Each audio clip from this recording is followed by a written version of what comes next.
Hello everyone. I hope that this finds you wherever you are, whether you're in a place of grief, love, lust, hope, sorrow, transformation, open-mindedness, wherever it is that you are. I hope this finds you. This podcast has been in the making since January. I had gotten a message that I needed to come over to Brisbane and see this woman in person for a podcast. And I knew it was going to be massive for me. And the lead up to it, I've gone through a huge shedding process of all that I thought I was, all the labels, all the boxes, all the understandings and knowledge of who I am. I thought to be, it is not anymore. And it's been brutal, but I felt like it was preparing me to come here. And the fact that, people want to do this with me and share their knowledge with everyone, whoever wants to listen, it still blows my mind, and I love it so much. Now, listening to a calling that you get is incredibly daunting, because you don't know how it's going to happen, you don't know how you're going to make it happen, you don't know if it's going to work out or where you're going to be at. And I continue to just practice my trusting, and here we are. Stephanie Clark is my guest today, and she is a powerful, powerful woman. She's been through it. She's gotten through it, and now she offers to help others get through theirs. And she's a medicine woman. She's a herbalist, a massage therapist. She does energy work, and she does tool making, along with many, many, many other things. This woman is made up of incredible stuff. She is magically eccentric. And this podcast was hugely powerful for me, being witness to, and it was so wonderful to get to know her on a more deeper level. And you all will get to do the same. So please enjoy the ride, and let's get into it. We love you.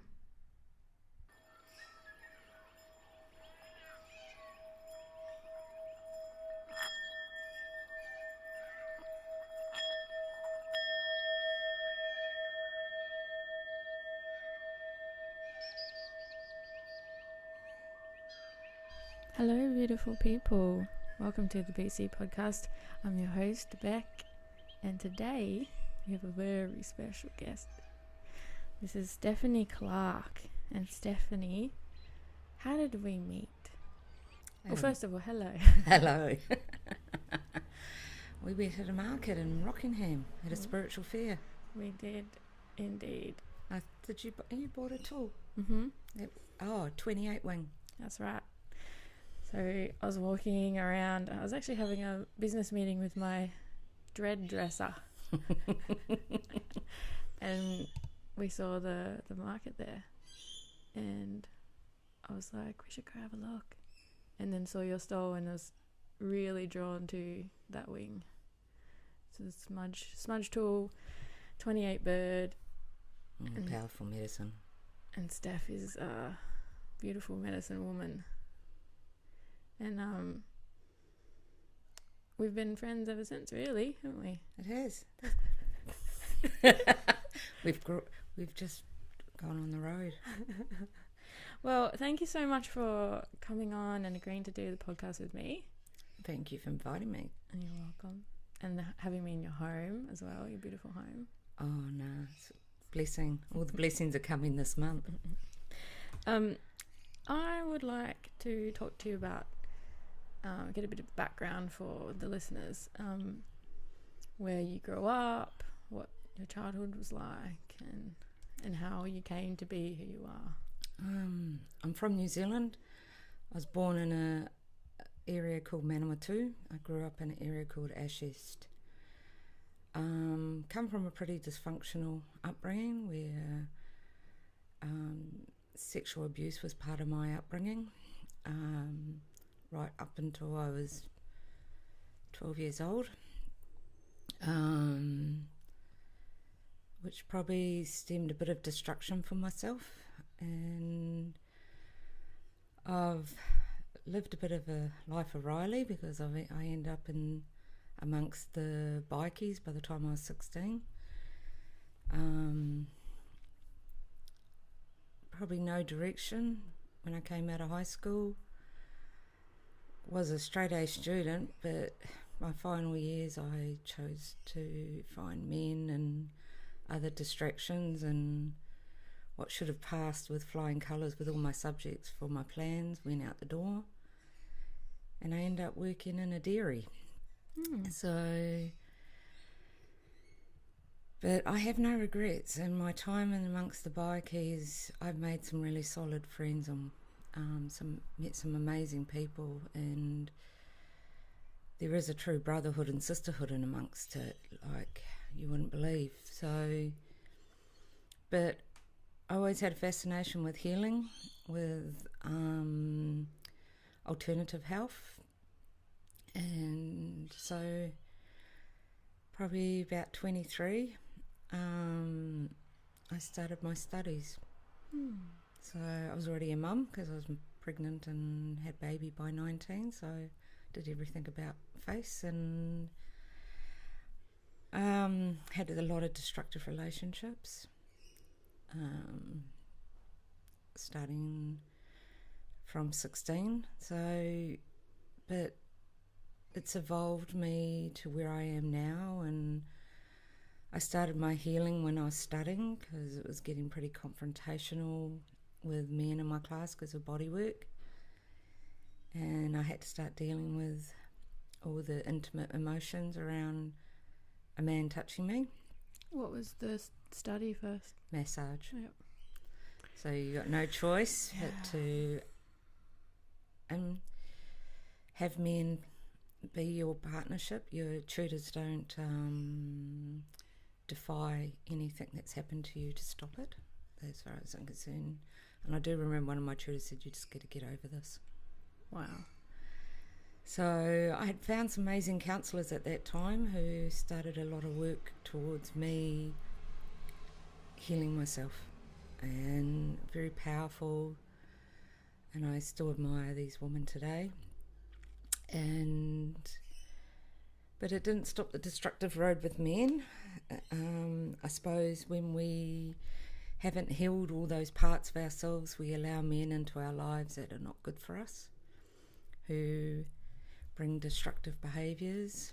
Mine, I found drugs and alcohol and violence. Not me being the violent woman, but having violence perpetuated on me. No self-esteem. I think it got beaten out of me at one stage. And I learnt with partners that were violent not to react, to go limp, to keep my hands at my side and not encourage them, because if you brought your hands up, there was just going to be more punches. Wow. And to be honest, the first punch was the only one that ever hurt, because you just switch off. So it took me a long time to reclaim my self-esteem. It's been an ongoing evolution of myself.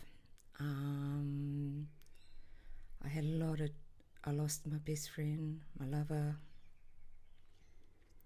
best mate to suicide. Been there trying to talk him out beforehand and then having to run for help and with his funeral wishes and coming back with his brother and knowing where to find him, and we were too late. That took me a long time to get over. He was a big part of my life for 14, 15 years, and it was the biggest wound I've had to heal in myself and grow from, actually. Still brings tears to my eyes. And I suppose when I moved to Australia, and I thank Steve, my partner at the time I moved with nearly 12 years ago, was really the time I started to heal myself. I met some amazing people working in a shop in Fremantle who gave me the opportunity to sit with plant medicines. Of course. Yeah. God, I wish they'd warned me about the first time. And I still remember my first time with avid memory. And being in a huge circle and having the bucket in front of me and really trying not to purge and trying to breathe through it, and couldn't stop it, and it just came. But it was like after that first purge, I started to go down old memories, and it was really interesting because Mother brought a memory to me, and I thought to do with my ex-partner, and I went, I didn't think that was that impacting on me. But she really showed me what it did to my emotions and to my... We're talking about ayahuasca. Yes. And she probably ate me up and spat me out a bit that night. I think I had upper gate, lower gate. So yes, and the toilet was busy, so I got the flash toilet outside under the stars, which was truly amazing because I was stuck there for an hour. And I suppose it got to really encompass where I was, where I was at. And when you look out to the beautiful sky at night with all the stars, you really realise how insignificant you can be in that moment in time. And I always laughed at the end of the circle. A beautiful friend came up to me and he goes, "I knew that was you purging." And I looked at him and smiled and went, he goes, "You tried so hard to stop it." And I went, oh yeah, I was embarrassed. Didn't matter that everybody else was purging in the bucket, but a bit of my dignity there and embarrassment, but yeah, there's no way I was going to stop it. So did the medicines introduce you to your tool making? I don't think so. If I was to go back, I think if I was to really look at it from my childhood up, I believe the universe already had all that sitting in my system, and the ancestors had put it there. I grew up farming. By the age of 8, I was working on a home kill chain, killing animals. Wow. With Dad every Saturday morning. I was chief skinner of pigs in the hot baths. Wow. Didn't flinch an eye at doing this and slaughtering animals. Dad was a hunter-gatherer, so I was chief plucker and gutter, because that's how we lived, off the land. Always had a big veggie patch. Animals were always around me. And I suppose if I look at that, and even the plant medicines, because as a kid, we had a Datura treehouse. So I sort of chuckle now when I look back and go, God, the universe just takes you for a walk by your nose and you're just going around in circles. And I think Aya, for me, because when I sat Aya for the first time, I was down the bottle for my problems. Yeah. So the drugs weren't an issue, but alcohol was. And I'd probably been split up from my partner for a month or two and was really taking solace in the bottle.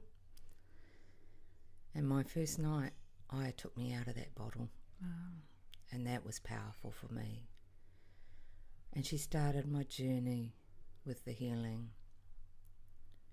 And I suppose she opened my ears to listening to the animals more. Ah, yes.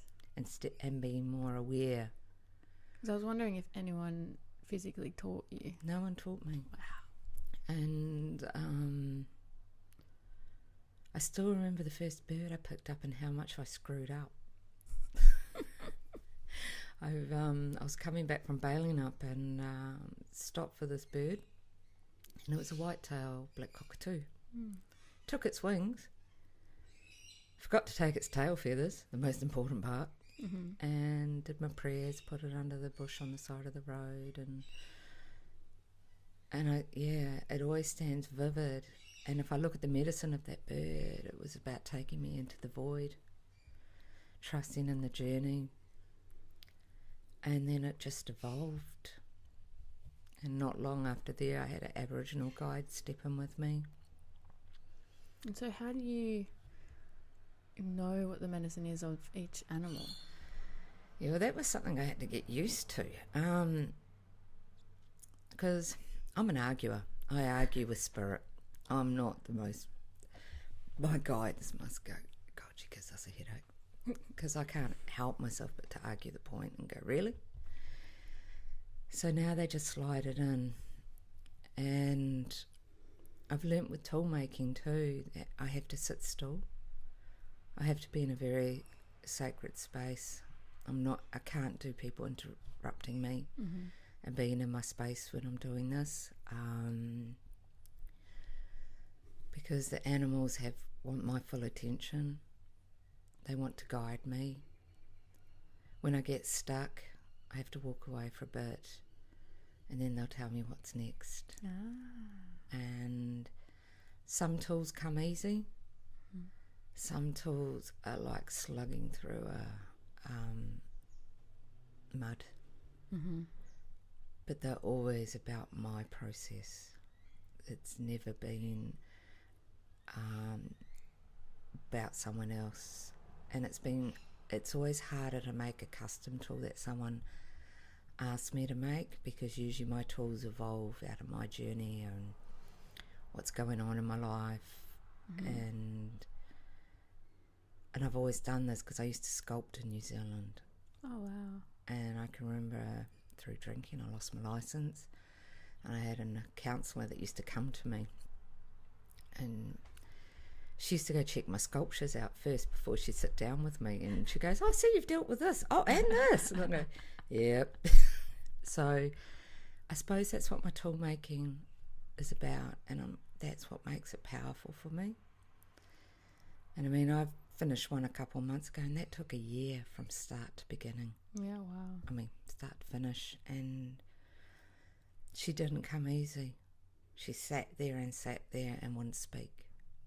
And I had these ideas, but she wouldn't speak. And then one day she just started speaking. It's like there's a timing in it. Not always around the full moon or new moon. I do tools around those times because they're very powerful, but I think our processes don't fit with the moons.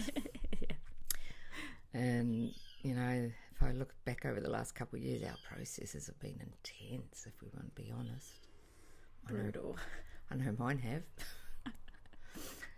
And they've been a bit brutal at the moment too. It's big sheddings. But I love what I do, and I listen so aptly to the animals now and their messages. And they've taught me trust. and to trust in what they're saying to me. And when I don't trust them, I get proven to listen again and what I'm doing wrong, or come on. And they leave offerings for me. And it's funny, just recently finding the snakeskin on the veranda. Yeah. And I just went, oh, yep, okay, yes, there is shitting going on. But it was funny because I found the first bit and I should have seen the rest of it. But I didn't. Yeah. So I found the first bit, oblivious to the rest, hanging in the vine. And it wasn't till the other day that I looked out my window and saw this skin waving in the wind, and I went, oh, so this is a bit of a process, okay, I get you. And the timing was right too, because I had to do the offering on this land. And what do you mean by that? So when I move onto a property, and I've always done this, even in WA, I'm very respectful of the Aboriginals in this country, and I give great gratitude to a beautiful friend of mine, Julie Williams, also known as Gidjamoon, which is her Aboriginal name. She's been my bestie for nearly 12 years now. She's also been my biggest teacher of culture. And I have been blessed with her to go on, walk about with her and other women for an artist food collection to encourage their art. I've been into sacred women's places with her.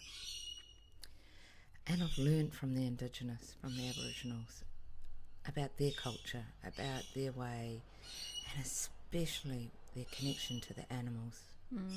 Because if you go back, the animals were brothers and sisters in amongst them, and they were lifelike sizes. Yeah, wow. So in my journeys around Australia, I've started collecting books on Aboriginal animal stories, on old Aboriginal stories, and I find it really fascinating. So I collect old stories I hear from elders as I've gone around Australia, because it really pertains to what I'm doing and in respect to culture. So when I come to a property, I do an offering, and it's crystals with one gum leaf wrapped up in paper bark. And the crystals are usually mookaite, which is from Western Australia. It's about ancestral DNA healing, land healing.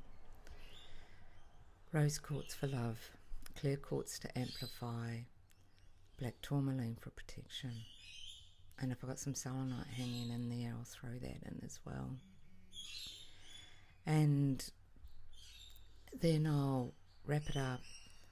And the other day I decided to record myself. I'm not really good at this live recordings, but and I did my prayers and buried it. But I put a piece of the snakeskin I found, because I was told rainbow serpents comes up in my work and comes up in my healing, and so I put part of the snakeskin down with it, one of the pieces, and honoured Rainbow Serpent for what she gives. She's the creator of Australia, if you were to look back in history. And it's the whole energy around honouring what she's got to give us. So I honour the traditional owners, which here are the Gubbi Gubbi, and give thanks to being on their land, and I call them forward. And it's like me saying thank you. This property will get gridded as well with copper rods filled with crystals, because I've got this amazing landlord. Everything that happened to put me in this house, and this house has been a catalyst for a lot of stuff now. And so in thanks to him, I will grid this whole property up, which I haven't done since I've left WA, because I haven't had a property I felt like I would do that for. There hasn't been a home, and here, for the time I have this place, I feel like I've got a home. Yeah, it's beautiful.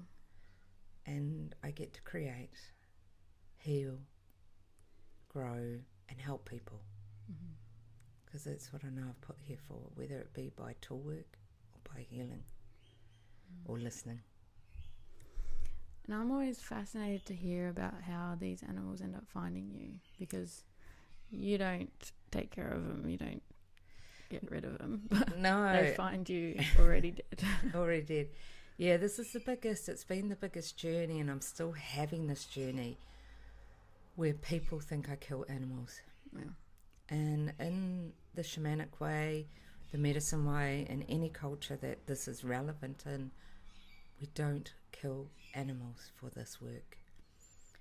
And it's funny, the animals only come to me when I'm on a process for myself.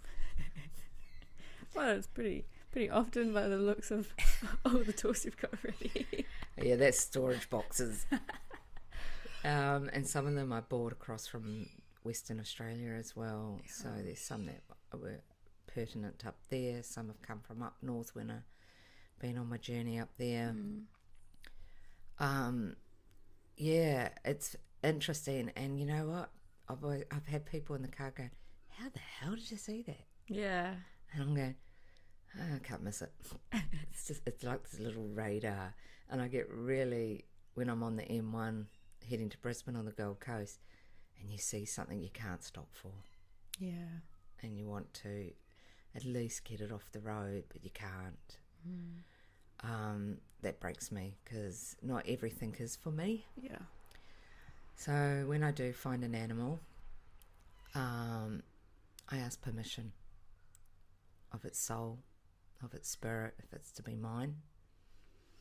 If it's not to be mine and I'm heading home, I will bring it home and bury it with prayers.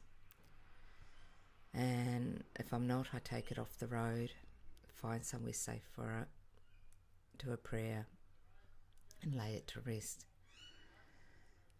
And I am the mad woman that stops most animals if I can safely, or actually sometimes unsafely. I've had a few friends think I'm going to get hit. And I turn around and go, universe has got this, mate. As dangerous as I am and crazy as I am, the universe knows what I'm doing. Kangaroos always check pouches if they're female to make sure there's no joeys. Sometimes I find a live one. These ones break my heart because humans hit them, know they've hit something, never stop. And when I find them, they're in pain, and sometimes I'm there to hold space for them and do energy work with them till they pass over. And just before that passing, the download they give me is unreal. Oh, wow. And sometimes I get to bring them home and try and help them and care for them.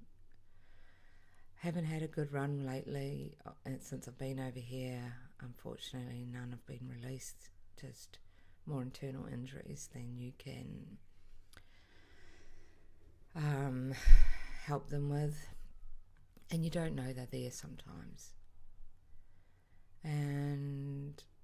But the impact they give you and the trust they give you and the love and the knowledge blows my mind. Especially from wild animals, you know. And wild animals that know you're trying to help and they don't try and bite you. To have them snuggle up with you is bizarre, but it's not. And I just sit in complete peace with it. It doesn't stop me from crying when I lose them. And then I have to go through a stage of trying not to hate humans. Yeah. Because animals have no preconception, no judgment, no wants, no ulterior motives. There's no narcissistic behaviours. There's nothing. They're just pure. Yeah. Us humans are bloody shocking. It's a bit of a practice trying to love humans sometimes. It is. And I've got better. I suppose now I've got to the point though that I'm very cut and dry and very blunt and big boundaries now. Very recently, and I think that was my last growth cycle too. Well, it won't be my last growth cycle, but the big one before 50. To go, nah, getting too old for this shit. Really are. So what as you make a tool, you're going through a process. When you finish a tool, what does that feel like? sometimes wiped. Sometimes elated. Sometimes very emotional because that tool's very much about my process. Sometimes I'm guided to go do a meditation with them. The last time I did a meditation with one of my healing tools, I was gone for 5 hours. Wow. The first hour I remember, or was it 4? I can't remember. But first hour was visions, getting shown things that were going to happen, like prophecy. And then the next 3 hours to 4 hours, I can't even tell you where I was. And I think those, when I can't tell you, is downloading time. Because then things pop into my head and I'm going, where the hell did that just come from? And then I went, downloads. Yeah, I want to explain a bit more about downloads to people because I'm just starting to understand that I'm getting them as well. Yeah. I don't know if I fully understand them, but for me, I feel like it's knowledge that we need to have to go forward with. And it's new knowledge, or maybe it's not. It's maybe very ancient knowledge, but it's needed for the now. Yeah. And for us to go forward. It can be, I think, prophecy for ourselves. Quite where our future's going to a point. Yeah. I don't believe our future's written now. I think it's still an evolving thing.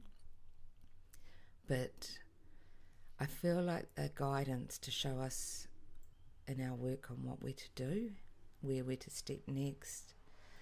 Maybe if we're unsure about certain people around us, sometimes those downloads give us direction and perception about what we need to see. Yeah. I feel very similar to all of that you've said, actually. And I feel like there's huge learning in these downloads. An awakening within. I don't believe it's awakening about everyone. I think it's our awakening and how we fit into the bigger picture. And to fit into the bigger picture, I think we all have our path to walk. And it's about showing us how we're going to walk. And that is terrifying sometimes. Look, I pick up dead animals. Have you? I sort of laugh, and it's been a joke being single for so long in the dating scene, and my test is to a man. Will you let me put a dead animal in your car? I tell you, I think it weeds them out faster than you can rub a stick at it. But it's really interesting to go through that process and know it's like the animals are going, well, he ain't the one. Yeah. He ain't the one. Come on, Steph, do we need to slap you? He definitely ain't the one. And if anything they've taught me in the last few years with myself is it ain't going to happen till the universe deems it right. Yeah. And that there's certain things have to happen to deem it time, balance, and then they knock you off your feet. So, yeah. And I think that's with anything in life now. Nothing's going to happen until we heal, balance ourselves,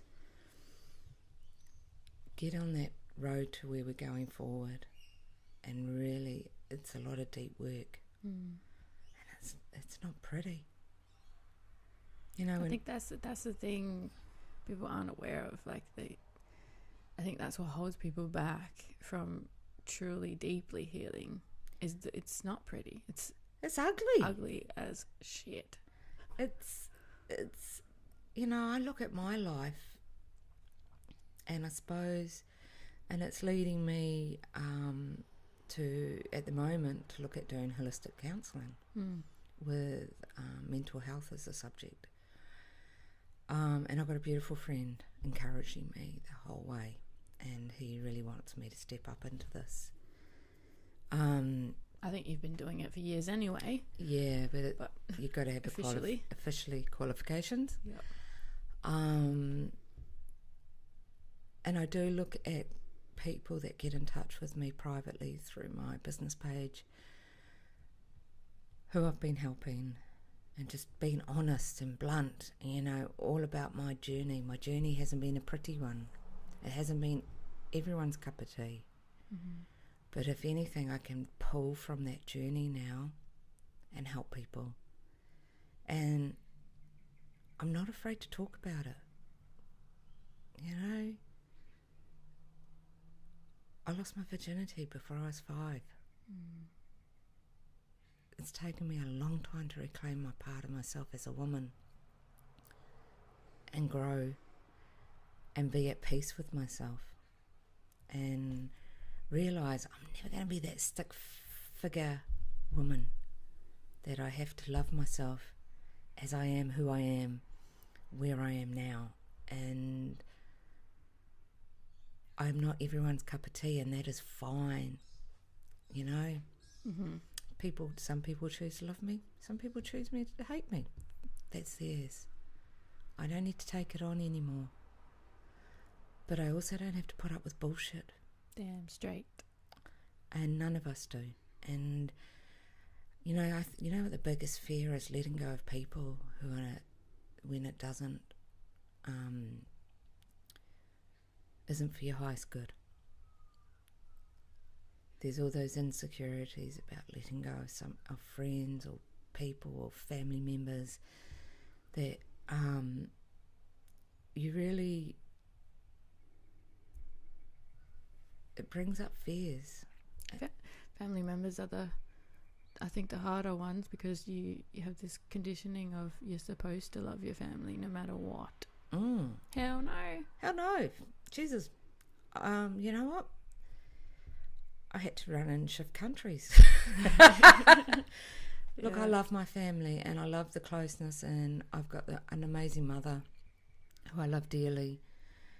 You know, the biggest thing I miss is my daughter and my grandchildren. They're in New Zealand. To not be there all the time. I know eventually, I don't know. I keep thinking I'll go home one day. But nothing's locked in stone anymore in life. And I think you can't predict something. I know I need to start heading home more at the moment. Okay, yeah. That's a big thing I want to increase. You seem to be like way more recharged after a home visit when you come back. Oh, yeah. Well, I go home and see an amazing Māori healer when I'm at home. And I learned something from her my last trip. And my last trip, I ended up in hospital getting defibrillated. That's right. That's when it happened. You go home to end up in hospital. I was home for the birth of my second grandchild, my sister's wedding, and I ended up in hospital. And it was deep heart healing, huge heart healing. And I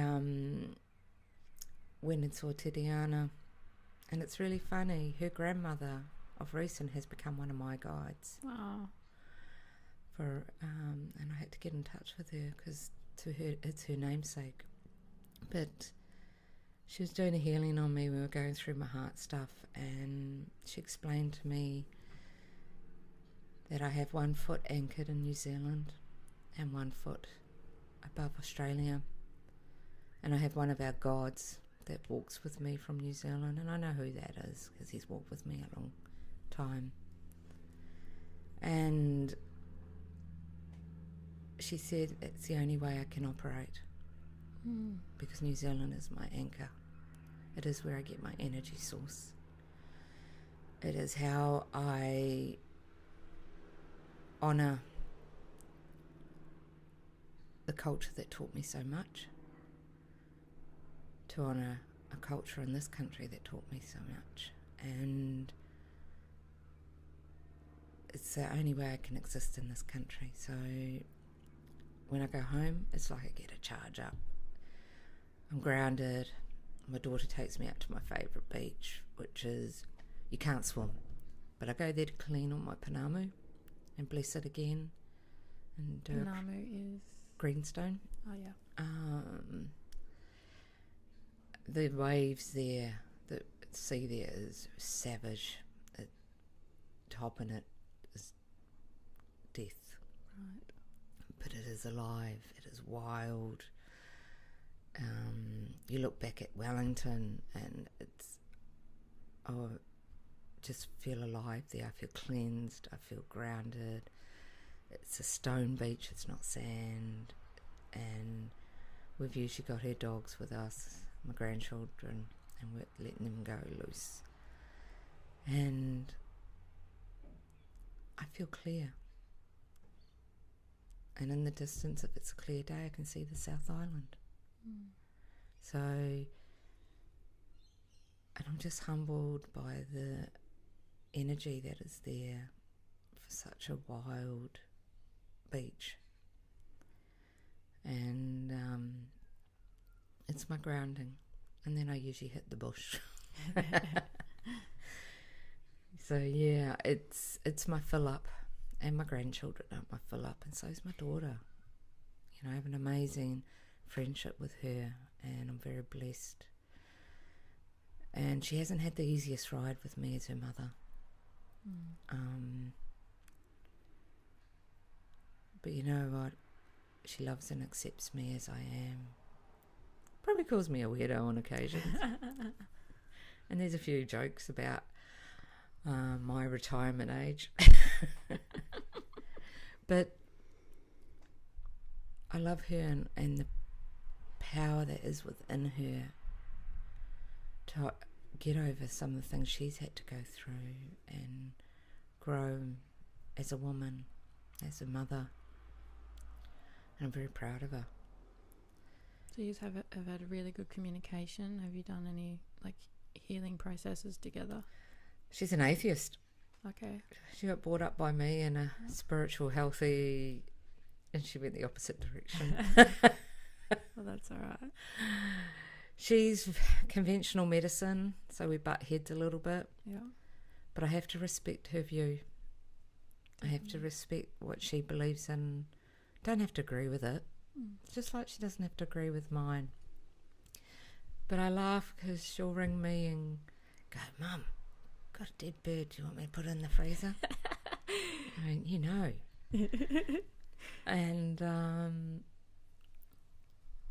there's an understanding. So she, as much as she is what she is, it's still, there's another way. And in time she might come back.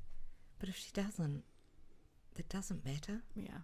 It doesn't make her any less my daughter, my crazy girl. She's opinionated like me. She's probably a bit more subtle than me. I'm more like a brick. But her heart's in the right place, and I love that for her. Yeah. And you know, sometimes as mums we don't get it right, especially when we're trying to raise children, when we're still children. And well, going back to that, you know, when you were so young, did you feel the power of being a mum at that age. Fucking, I had this baby and went, what the fuck am I supposed to do? Yeah. I went to antenatal classes and realised I came out of there knowing really nothing could prep me for motherhood. I got postnatal depression in hospital. It's very common. But in those days, wasn't recognised. I was sent home. I had a really awesome Karatani nurse who realised I was not in a good space. And she tried, because my milk supply started drying up because I just was in a hole. I used to put Kylie in a pram and just walk and walk and walk and walk and walk around this little town we lived in. And I actually ended up moving towns to try and help myself and take Kylie closer to her grandparents. And I think it was also the healing process of me leaving her father. Yeah. But it had to get worse before it got better. And I snapped out of it probably 4 months after her birth, which was good. Just pretty quick. Yeah, I think I've got a strong mind, strong body, and I think I had a you know what woke me up, and I give thanks to my daughter every day for this, was I didn't want my daughter brought up in abuse that took me down, or violence, or anything that would subject her to that. And that was my awakening, to actually walk away. Good. Because I wanted something more for my girl. Beautiful. So she was my saviour. If anything, she came into my life to start my journey to help myself. And it took a long time. Yeah. And it's been a confronting journey. And I sort of laugh now if I look back 20 years. There's no way I'd talk about everything that's happened to me. And now I'm not afraid to share my story. I hope you're going to write a book. Yeah, I have. It'd be a bit twisted, I think. I've started it. Yeah, good. Now I've got a new computer. I can continue. And I look at life and everything I've done, and I have no regrets. I've had a lot of fun. A lot of drug abuse fun as well. But I have had a really out there journey into my soul. And also probably the biggest pull me down, strip me apart. I mean, Mother Aya has taught me so much. And I laugh, since coming to the East Coast, the sacred geometry really sits with me in my journeys now, but I know now it's just a prelude. It's a sucker punch, because it starts off all beautiful and lovely, and then she just rips me apart and lays me bare. And I love and respect her for that. And she is not for everyone. Yeah. In the beginning, I thought everyone needs this, and now I've come to realise no, you find it when you're ready. Yeah, and some people it's not. Mm-hmm. For me, my last 8 years journey with her has been my unraveller, my healer. I think the hardest times with her have been when I went through melanoma in my leg. And careful what you ask for, and you ask for why you've got cancer. And she will brutally show you and brutally expose you to all the pain of why it came. Do you want to talk about that? Yeah, that journey. my intent was to look at why I had cancer. It was in my feminine side, down on my leg, so it's about me walking forward in my power. And that journey took me into this lifetime, past lives, ancestral, all my woman abuse. From men, from being murdered, beaten, burnt, hung. And at one stage in the circle there was a man abusing me, but he wasn't there. It was, I was reenacting and getting taken through every part of this abuse, and it was painful. I had a beautiful friend who was serving that night, because I never asked for help. I stand strong in my own power and work my way through it. And she came up and put her hand on my back and whispered in my ear and said, I know you're not going to ask for help, but I'm giving it because you need it. You're struggling. And she sat there and did energy work on me as I went through the processes. And it was funny, because 2 weeks after that, a beautiful medicine man came from Mexico. And honestly, paid for it. 2 days out from that, I was ready to pull out. Because I was still in process from mother, and I was going, not ready for this. And I was carpooling, so I was taking people out, so I felt really obligated to have to go. And so I went. Oh, fuck.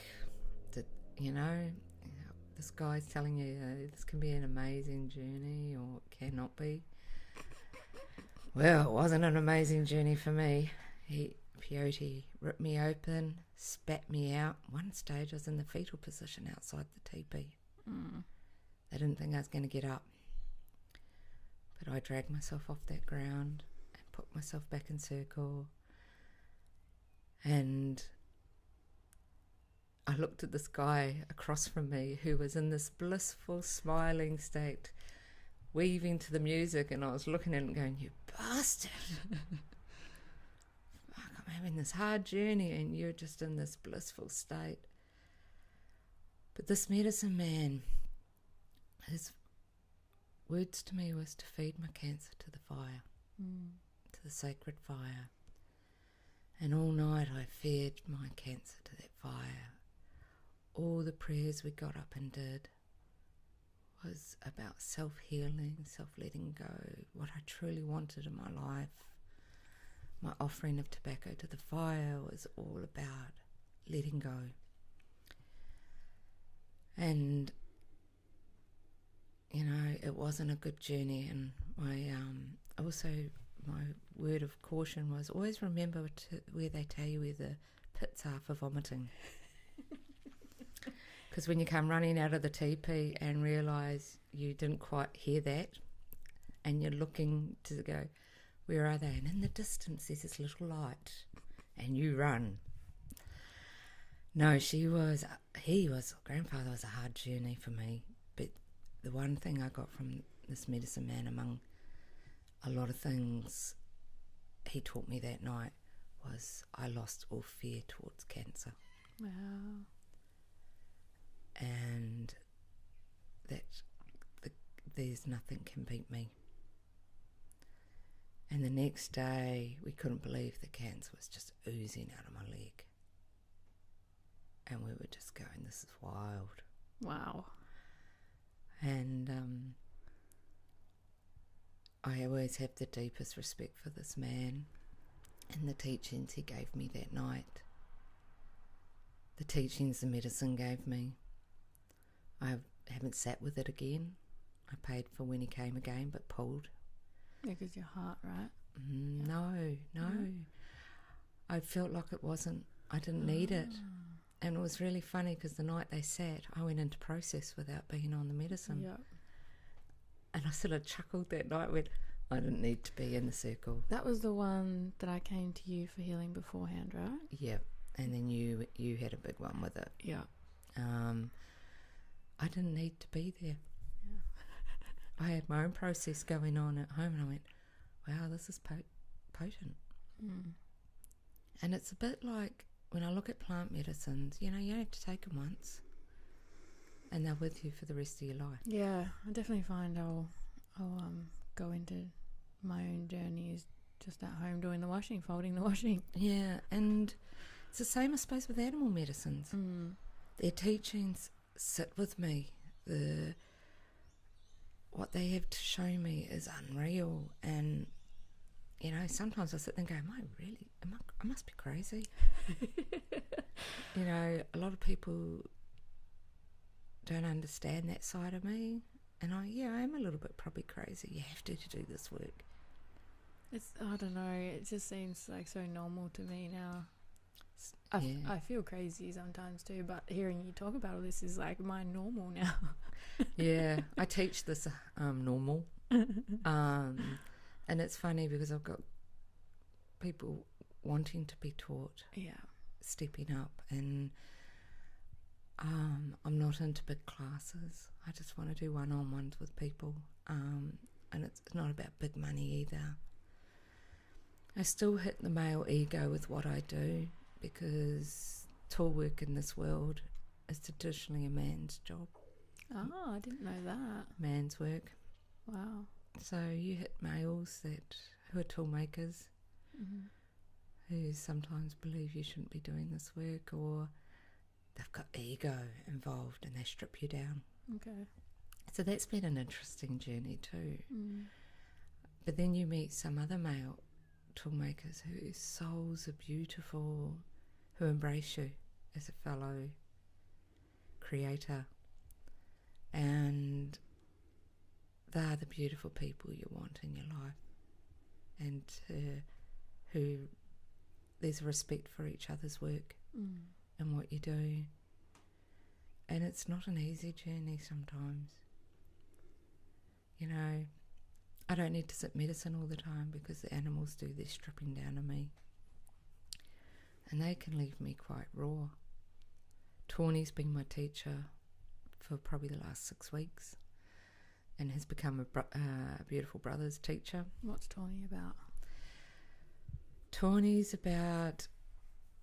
knows you're ready to step on the path and go forward in a new direction, or new things are coming that you need to.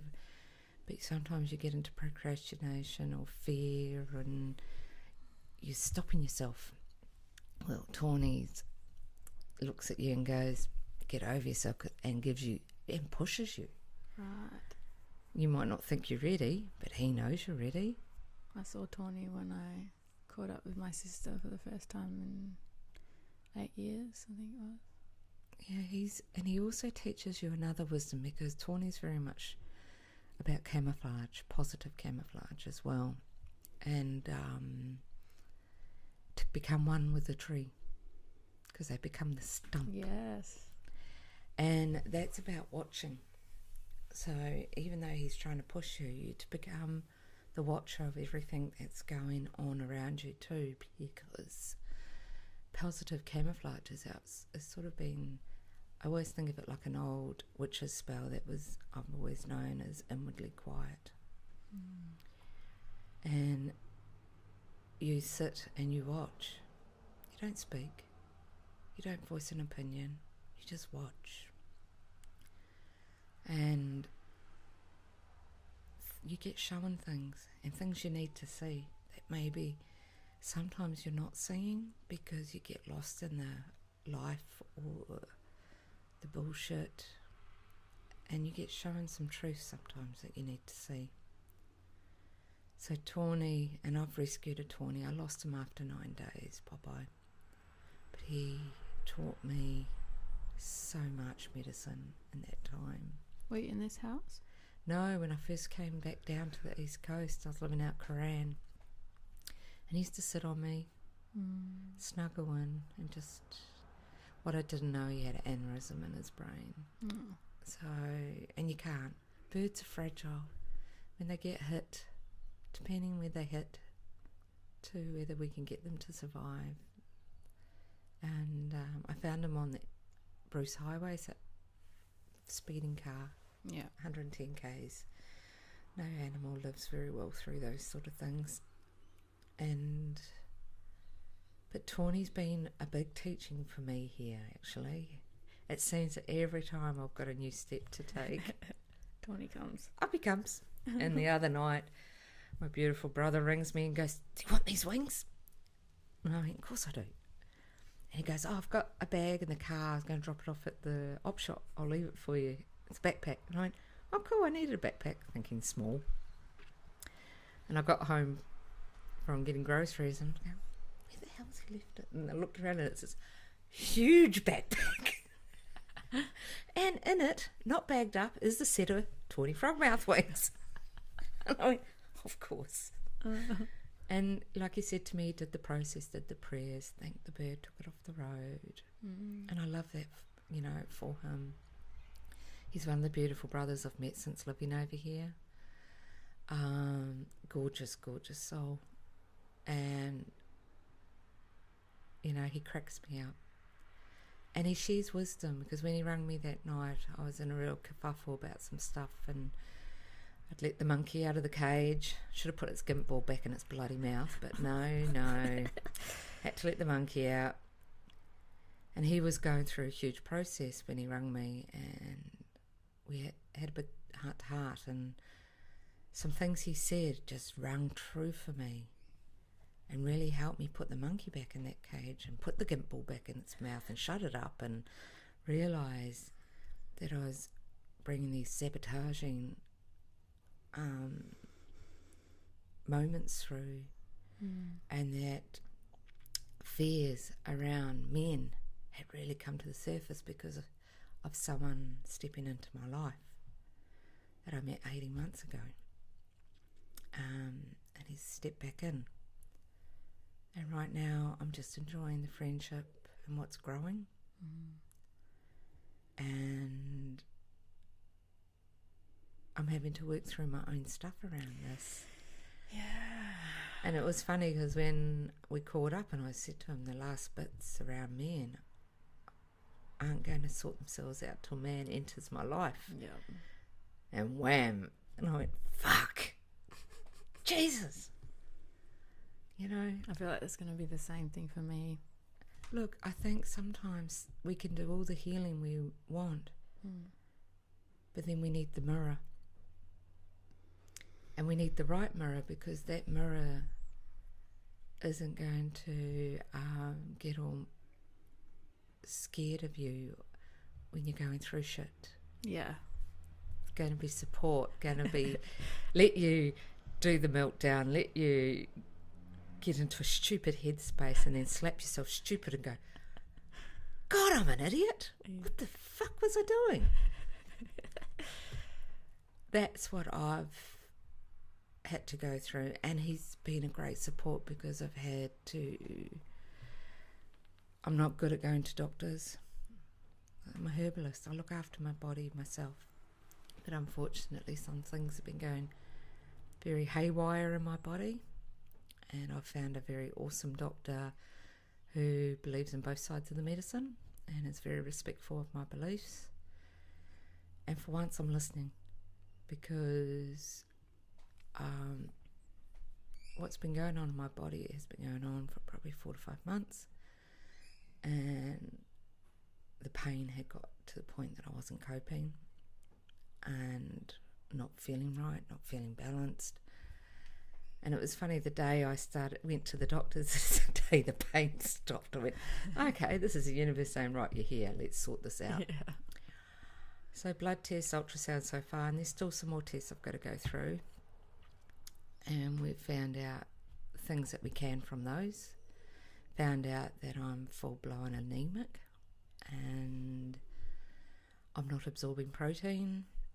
Vitamin D's low. But everything else is good. So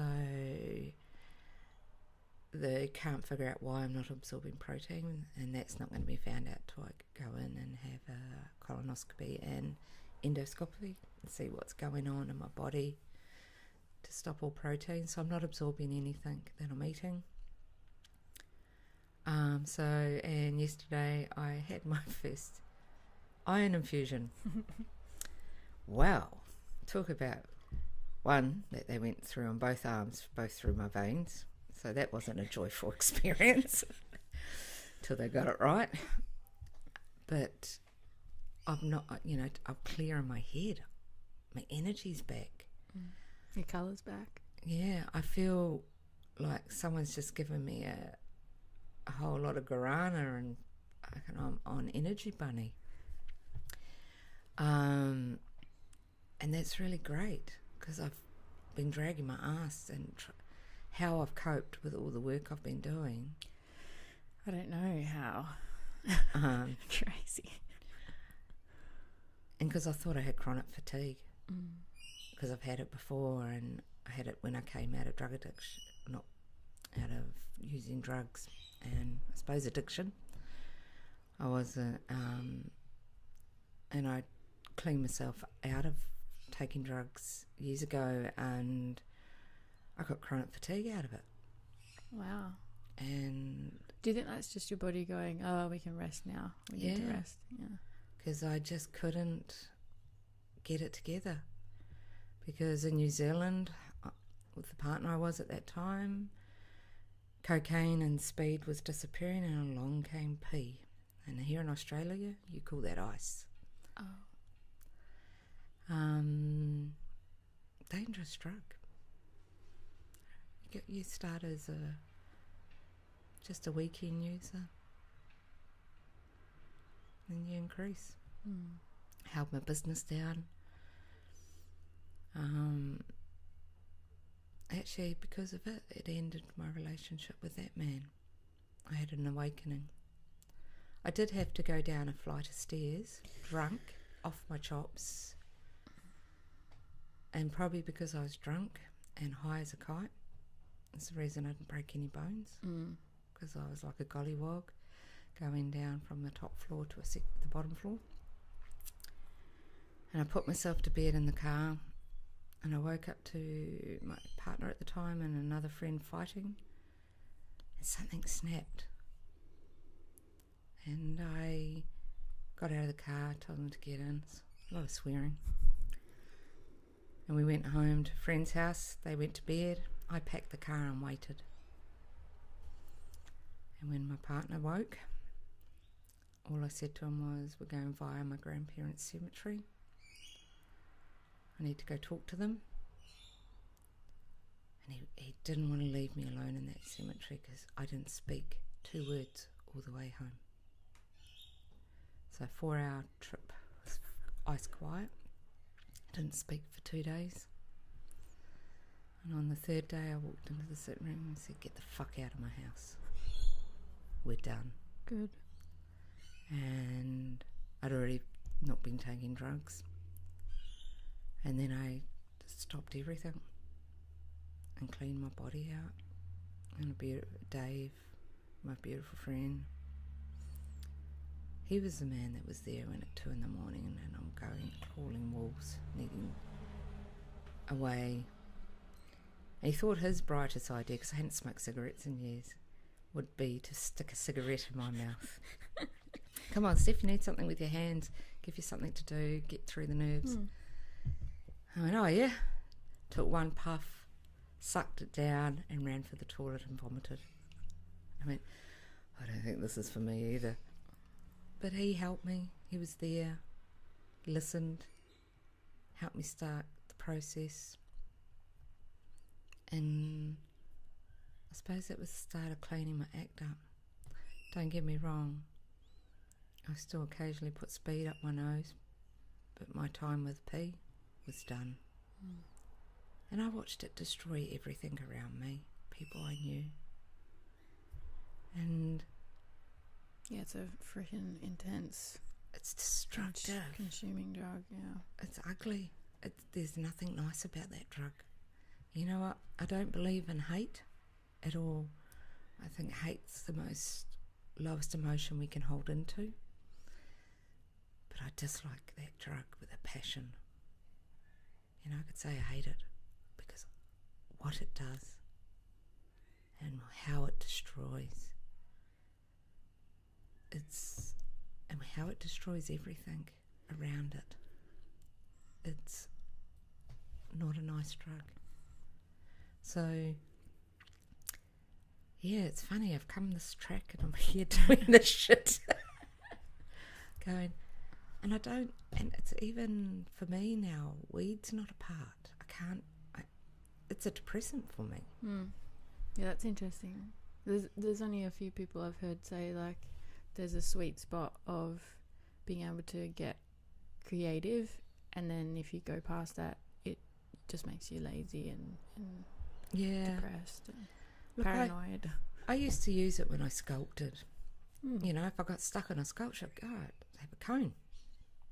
And bang, it was back again. But now, it's not part of the creativity. If anything, it interferes with it. And I suppose it's like the animals going, why are you doing this? Yeah. You don't need We're to. giving you what you need. Why are you putting stuff? And I don't miss it. Yeah. I think it's just the most amazing thing to be clear of. And I feel so in control of my life when it comes to substances now. It's like, not even alcohol. Don't get me wrong, I still love a good glass of red wine. But no control. And I know you use your animal medicine tools in your healings. How did that happen? And oh God, who was the first person I did that to? I think that was Nath, a good mate of mine. And my old fella had said to me, time to use animal parts.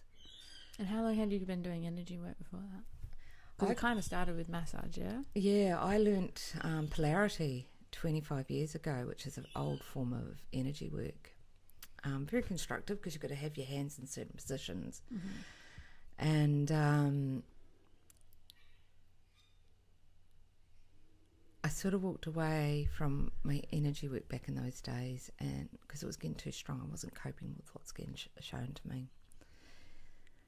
And I started Rachel Sharman's crystal training. I have to say the woman who taught the beginner wasn't a strong teacher. And I walked away from the course going, you taught me nothing. Right. Because I already have been working with crystals for a long time, and my understanding already energetically, so I suppose the beginner's course was not... Yeah, you weren't a beginner. No. But you might have thought you were. Yeah. And that probably maybe the intermediate. And for the money we paid, I walked away feeling very... and another friend of mine did it. You know, we've both been working with crystals for years, and I felt really despunked. I suppose that in a way taught you that, you know, you knew more than what you realised. Yeah, and then my old fella stepped in. Yeah. And he said, I want you to do it this way. I went, oh, okay. And then he said, and you're going to do your grids like this under the pillows. And your old fella is? He is an old Aboriginal fella. Goes back to probably the beginning. He laughs at me a lot, especially when I argue the point. He does corroboree around me and just laughs at me. But I had to apprentice to him for 3 years. And in that 3 years, he showed me how he wanted the healing done. And it was really interesting because in that time frame, actually that was before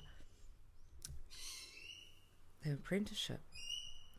I helped a family, and her partner was an Aboriginal medicine man. he used to go and take when they found bones on Rottnest Island, and he'd go get them and take them home to be buried. And I helped this family free of charge.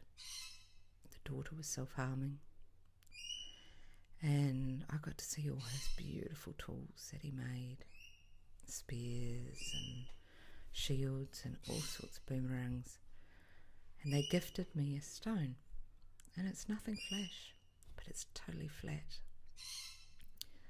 And it was for taking sinew off hides. Ah. And it's from the hills up in Gidgagana. And he obviously saw something in me I hadn't seen yet, because the animal work came not long after that. Wow. But yeah, so yeah, I think Naff was the first person, you know, the old fella said it's time to start using these animal medicines.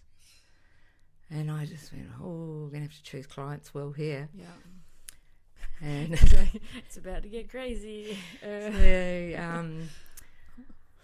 into this collection of animals that I use for my work is Fluffy the snake skin. So Fluffy was a gift from a friend's son's snake who's called Fluffy. Fluffy's a big python, and I've got a couple of his sheddings. So I use that to, if I know we need to do a big shedding, Right. and I'll acid up the body, echidna quills to rebirth. I've got an old grandfather crow head with all his feathers on. He looks a bit like Jack Nicholson out of The Shining at the moment. He needs a bit of TLC because his feathers are sticking up on one side. He's got that crazy look on his face. Mm-mm. And I've got a kookaburra skull, kangaroo paw, ear. I think there's a rabbit in there. Power shells from home. And I do have to choose the clients well, but I always think about one, and it's funny how it's come back into my life again, is the self-harming. When people cut themselves, and when they're cutting all this emotion into those cuts. Ah, wow. And they forget about this. And when it's time to heal, they go, why have I done all this work and I'm not going any further? And I go, have you thought about all these cuts on your body and all the emotion you've put into them? So I've wrapped snake skins around arms that have been cut to pieces. And we forget, you know, when we self-harm ourselves, that moment we're slicing ourselves, it's the emotion that is going into that cut. And yeah, you're not even thinking about that. You just want something else to hurt. yeah, but there's always an emotion attached to it. Yeah, wow. And if you think it's pain, those scars heal, but the pain remains. You know, this is why I do cellular, ancestral, and DNA work. I take it down to the bone matrix. I take it back. It's lineage stuff. It's family lines. It's ancestral. Because that's where most of this shit's coming from. Self-taught behaviours also within family units, but within bad relationships. It's all, sometimes if you look, and you can look at abuse, it's been generational. Yeah. It's not just this generation. So in part it's actually coming through in the DNA for this. Yeah, definitely. And this is my own opinion here when it comes to sexual abuse, only because I look at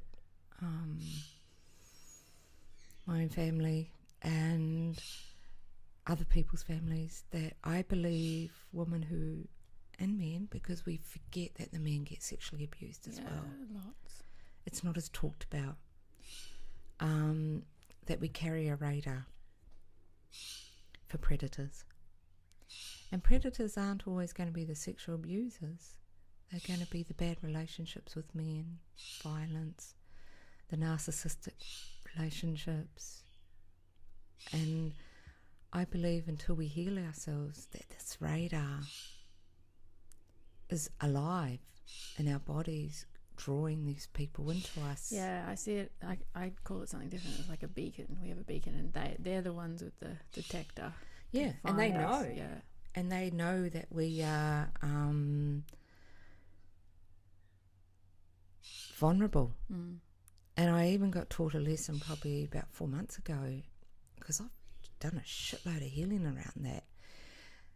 And I got a predator at work, a client. Didn't think anything of it because he was quoting the bloody Bible before we went in for the massage. Yep, there we go. But once we got into the room, all things changed.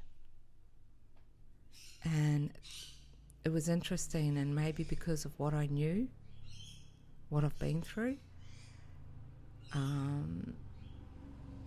but it was what really got me in the end, not the fact he was getting off on and he was verbalising it, was his questioning and the subjects he was trying to get you to speak up on. One to do with my father. And I sat back and went, you predator. Ew. You actually... I went, ooh, I've got something to clear in myself. And I came out of that massage wanting to vomit. He made me sick to my guts. And I got rid of him, and I actually did the notes and messaged my boss. I said, you need to read these notes.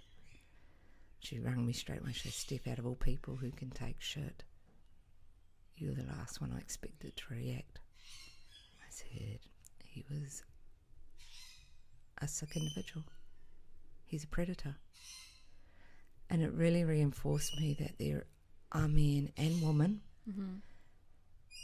who have their predator skills really honed to find their victims.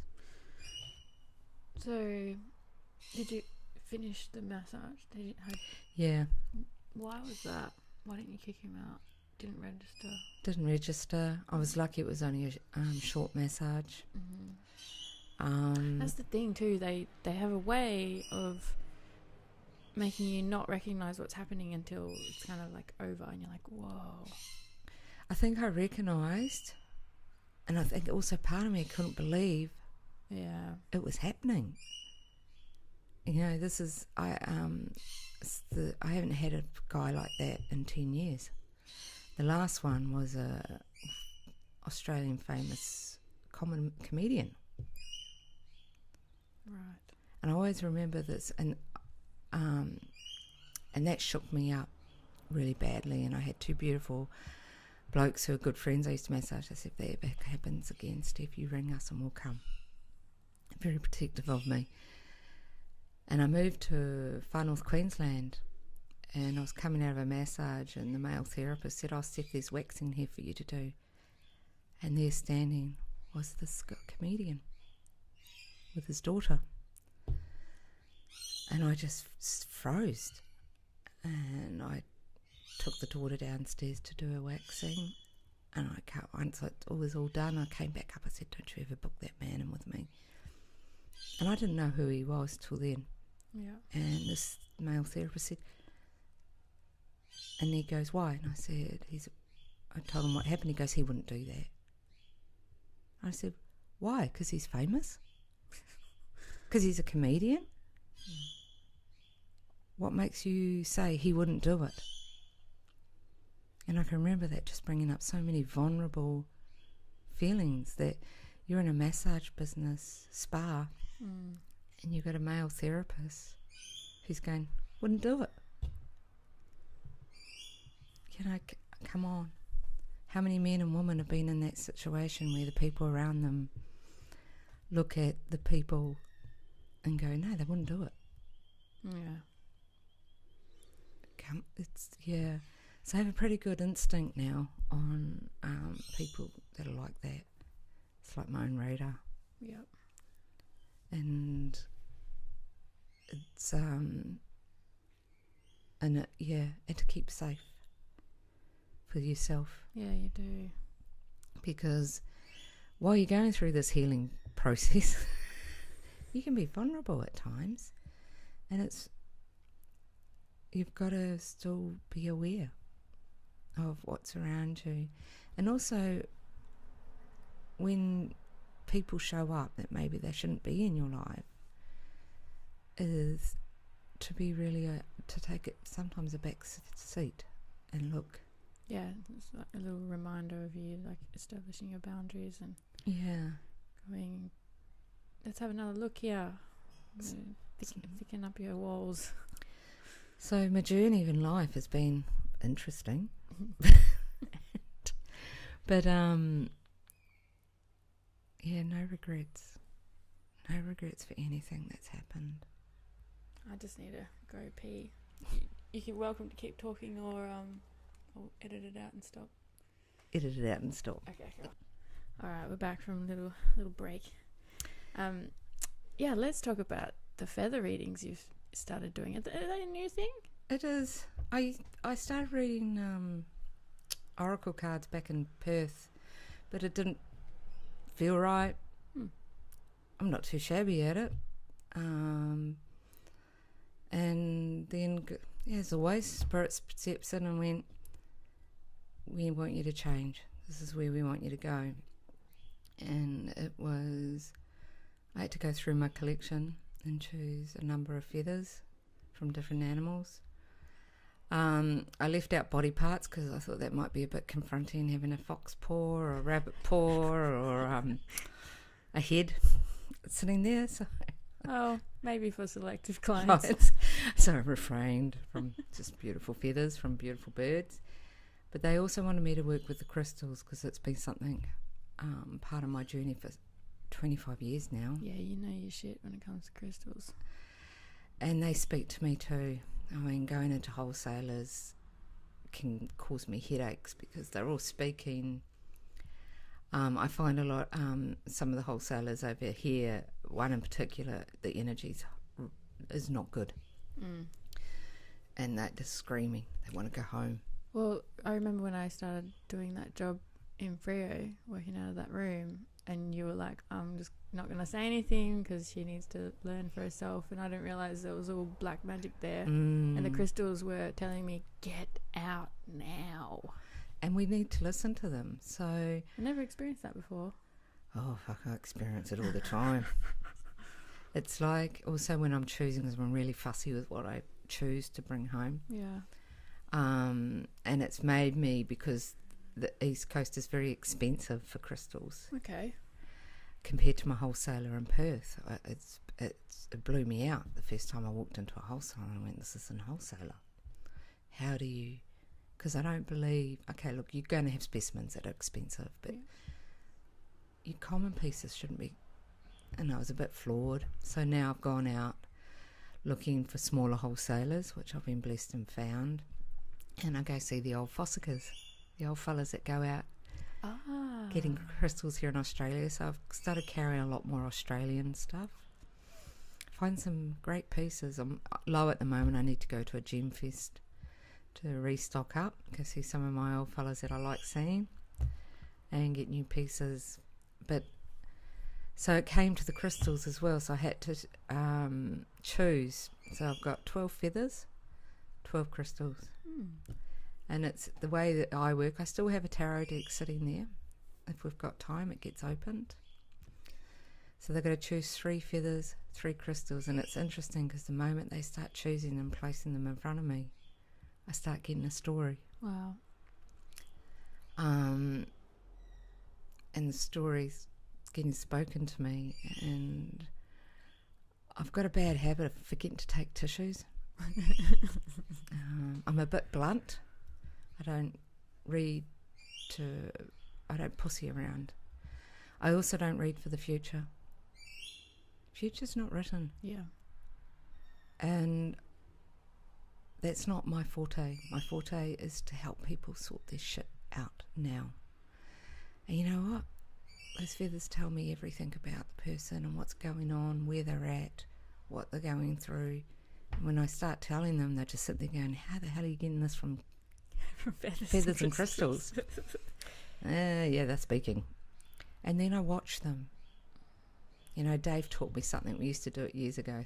I'll thank the drugs back then too. We used to finish work at the bar and go sit at the back of a bar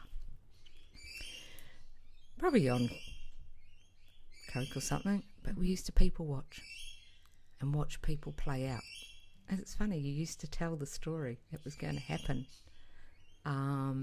in the bar, and I suppose now I really watch people's body reactions, facial reactions. You start seeing deeper into them, and that all becomes part of the reading as well. And usually if I have got time to open the cards are just confirming everything I just said. Yeah. There's no difference. And yeah, I always laugh at a good friend of mine I do some of the fairs with. We've partnered up, and her workmate said, she came and she goes, oh, should I have a reading with her? I said, are you sure you want to have a reading with her? You really want to hear what she's going to say? I made her cry. Now that's not what I'm here to do. But I can take someone, open them up to see the vulnerable parts of themselves they have to heal. And that's where we all need to look at our journeys. Yeah, own our shit. Yeah. And what I'm seeing around at the moment has been a big part of it is a lot of narcissistic behaviour, passive-aggressive behaviour, which is just a form of narcissism. These behavioural patterns are really there, and even in the people I read for, how many are stuck in that? And even I've experienced it of late. And how horrendous this behaviour is to another person and how it makes them feel. And if you're not strong, how do you pull yourself away from it? So the one thing I do with my readings is give them strength, build them up. Really focus, whether they're man or woman in front of me, to see the divine within them. Yeah, we forget all the time. And we don't. I've had to do it for myself. And it's really important not to take people down. It's and I always test people who want to know how I read. If I'm more working in the store side of thing at the fair, and I'll go, which tool draws you? Or which crystal? And I can tell them what's going on with them. I have got a habit, I can actually take someone's hand lately. I've been doing it a lot at the fairs because Wendy does amazing macrame and wire wrap pendants. Beautiful. And I'll run my hands over them looking for what, and then I'll turn around and tell their story. Wow. And I'm right when I do it. And but you do have to be careful sometimes whose hands you grab. And I learnt a valuable lesson at a fair I did, but in hindsight now, with what my iron levels have been doing, my protection was down, my guard was down, and I took this woman's hand. And I was going over, I was right on the crystal, but oh my God, did I feel what was attached to her. Oh, okay. And where it was hooked into and where it was wrapped around, and I looked at her and I said to her, you've got da-da-da-da-da. And she goes, yeah, I know. I get rid of it and it comes back. Oh. But it booted me. And I did a couple more people. Wendy, who actually I do the fairs with, actually signed me off after 6 readings. I was gone. And then because I still did the hand holding, which I don't charge for, and I was floored, and I got quite emotional. The organisers came up to see me and said, we've heard great things about your reading, and I just broke. Tears came up, and she said, who's driving? I said, Wendy, I'm an accident waiting to happen. And I'm very grateful to Wendy because she also gives me the support to be able to read at some of these fairs. I don't read at all of them, but because we share the stall, I get a chance to read. And I don't want to look at the future. And occasionally spirit comes in and there is stuff Yeah. that have to be said, but I want to help people sort the now out. And I suppose this is why I want to go into holistic counselling. Can we also talk about, doing spiritual things for work and the money aspect and how to deal with that? Oh, that's been a hard one. Yeah. Fuck. You know what? To know your worth Yep. is hard. To not give it all away. Yeah, because I want to do all mine for free all the time. Yeah. I've stopped that. There's got to be the one thing, and this was an old healer sat me down. She goes, there must be an exchange, Steph. There has to be an exchange. And she's true. There has to be an exchange, whether it's money or whether you're swapping for something. Yeah. There has to be an exchange. Otherwise, you're stopping your own flow. And that's been my biggest lesson. And also that people that stop your flow.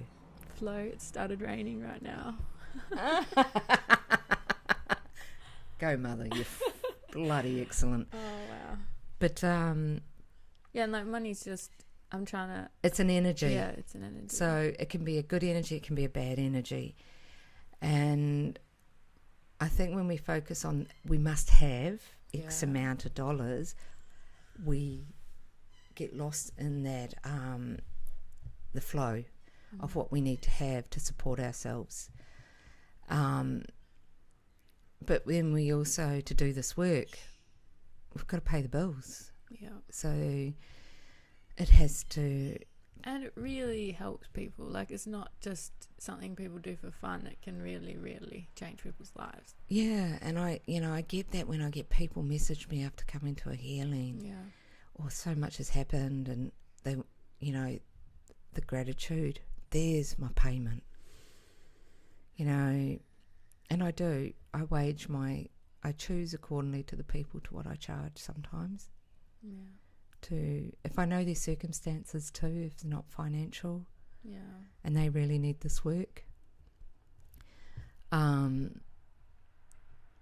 learnt, so at the moment I'm offering a special for April for new clients, so an hour's massage is only $50. Wow. But after that it's $70. I've dropped my price in massage. Not because it's knowing my worth, because people need work right now. And, $70 an hour is not too shabby, to be honest, eh? No, that's really, really good. So I do other things. My energy work, I don't drop my price in. It's a set price. It takes a lot more out of me. There's a lot of channeling going on. Yeah. If you get a hard client, like my one I did, a young girl I did, who's not so long ago, she wiped me. But then my body hasn't been well either. So, and yeah, I was asleep on the couch. Yeah. She wiped me right out. I was screwed. Poor client is going to have a healing today. Now I've had an eye infusion. What time is that, by the way? I keep 10:30. 10:30. Okay, cool. Plenty of time. So yeah, it's the money exchange is a hard one, and I think this is another coming down to self-love, self-value. Yeah. Realizing that what you do is making a difference for people. And, you don't have to have all the clientele in the world, because you attract the right people that want to come to you. And it's funny, I used to get worried about my Facebook page, because when I moved over to this coast, there was only 600 people on my business page. I'm now 1,700 plus. And it goes up and down a bit, because I obviously upset a few people occasionally. I think I upset one the other day. She asked me where my animals came from. And I told her. And I told her about the honouring. And I never got a reply. She put it, and I went, and then a number dropped. And I used to get worried about the numbers going up and down. I don't. Yeah. It's just a number. And you know what? It's those individual people that you help that make all the difference in the world. Yeah.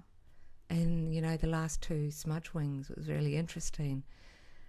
I took their medicine in the shadow side because it was my shadow side I was having to deal with and what was coming up in me. And those 2 tools have been done more in the shadow energy than in the light.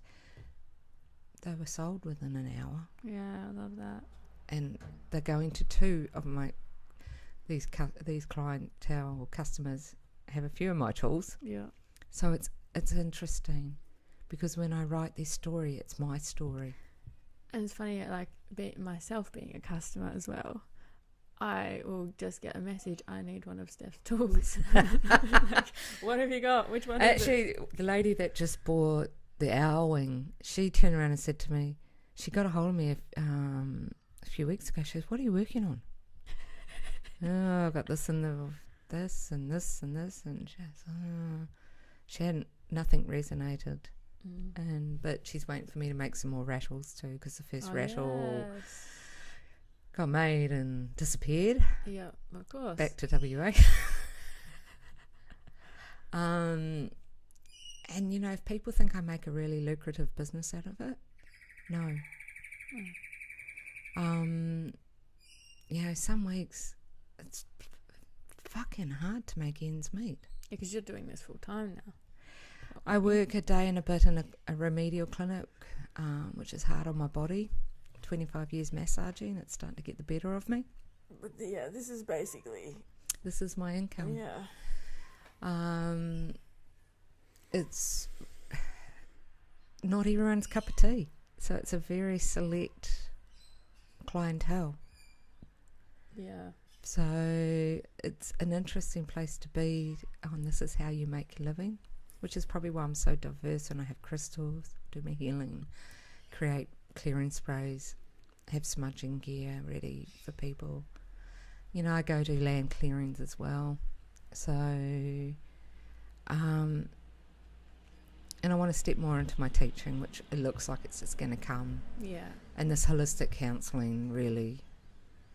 I'm just waiting on emails back now for training because the one thing my friend has said to me, it needs to be government recognised. Yeah. For me to get work better, which I get. And I sort of laugh again that one of the places I've sent away to is back in Perth.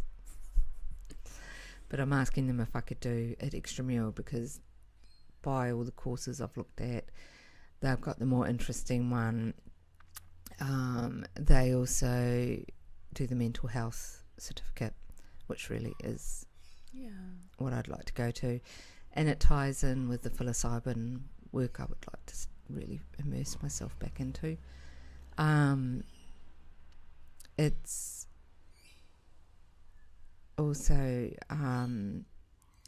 if I can do it extramural, what I found looking at holistic courses, which I found interesting, is some of the training's based around one type of person's healing practices. So usually you would have different alternative practices that you would learn. Okay. But some of the places that are teaching holistic counselling, so one I looked at, it's all based around family constellations. Oh, wow. Yeah, so, and the person who come up with it. I mean, so if you're not into it,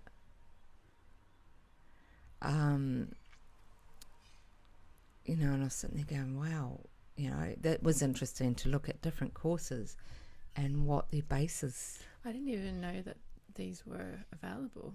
Yeah, and there is recognised courses, which is what you need to be doing. Not that I'm big on qualifications, because I haven't had my qualifications on my walls for shit. Yeah, and nobody cares, really. No, I do my job, and that's what I do. Yeah. But I suppose with what I want to really get into, I want something that's recognised if I'm going to spend this amount of money. Yeah. It's not cheap to go do some training for 18 months. Yeah, and then still trying to work as well as study. Yeah, so I've done this before. Lucky you've got the iron infusions. Yeah. I'll be lethal in 2 weeks after the second one. But Yeah, I suppose it's about where you take. So counselling gives me another aspect to sit down and generate an income with. Yeah. And as I get older, to be, it's that respect to my body as well. And sharing the knowledge that you've attained to help people. Yeah. And it's and your life experience. Yeah, I write when I write a piece on my business page. I write it from my own experiences, what I'm going through. I don't have a problem being real, raw, and out there. I think if I help one person, I've done my job right. And I know that when I get private messages, because not everyone's going to comment. Yeah. And I get that with the private messages that come in to my personal, into my box. And it's so beautiful to witness people willing to share their story and what's going on with them, even privately, Well, maybe you're going to give one person hope that's in a domestic violence, narcissistic, whatever, that hope to leave, to get stronger and become. That's all you want to do for someone. Yeah. But I also know now that you have to be very careful who you give your energy over to. There's always some hidden agendas with people that, they come across working from heart space, but there's another side. Yeah, I've met a few. I haven't met too many that I'm aware of. But that is something that I want to keep reminding myself of, because you just want to give so freely to everybody, but you can't always do that. Because you always meet, someone goes, oh, she's got a big heart. So I suppose it's learning to boundaries, healthy boundaries too for yourself. Yeah, it's a constant one. Oh, it's huge. I think it's the biggest slap you get along life, because putting boundaries in, I looked at this, and if you could look, and I'm not saying all sexually abused women or men are like this, but I think sexually we don't have boundaries. And when you do get involved with someone, or any, through your life, it's like learning boundaries there too. Also, spiritually, and then you're intimate with someone. For me personally, I want to ask you this question. How do you not pick up on their shit?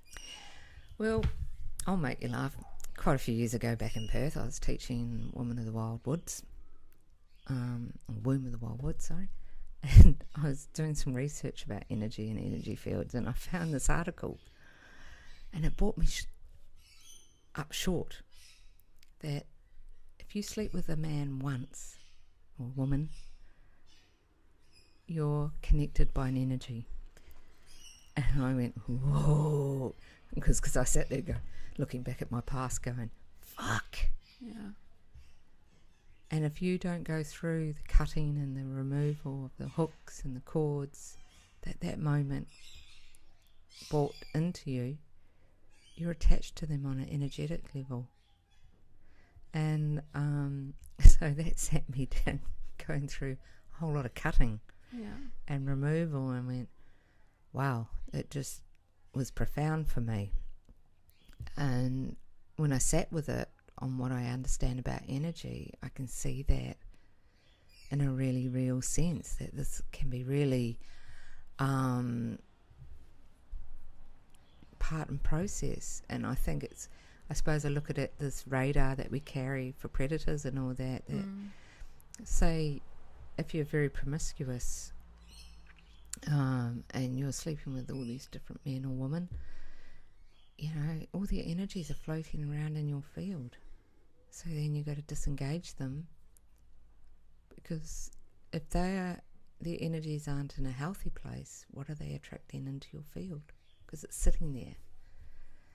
And these acts and moments are beautiful, when you share even sex, love, whatever you want to call it.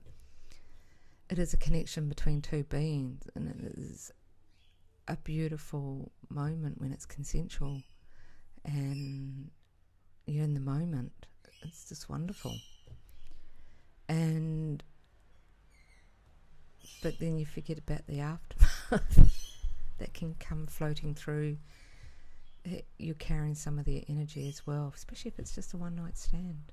Yeah, I've gone through and cut a few cords of some of them, but not all, which I might go away and do that after this conversation.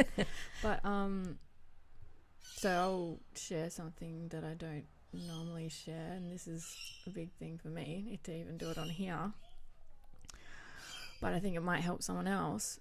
When I sleep with someone, I get like telepathic stuff from them. I know what they're thinking, I know all their secrets, and I feel like I know when they're lying to me. I know, and if I've entered into a casual relationship, I can feel when they're having sex with somebody else, and that is horrific. What is that? Means your empathic abilities are highly attuned. It's a good warning signal. Oh, yeah. Tells you quickly who you won't see again. And I suppose... But it's not my business. I don't want to know. But maybe you're not... Maybe it's time to hone it before you enter the bed. Yeah. That you need to look at this from a way of getting to know a person. You know, I'm guilty of it over the years. If I look at my long-term relationships, they've started all the wrong way. Yeah.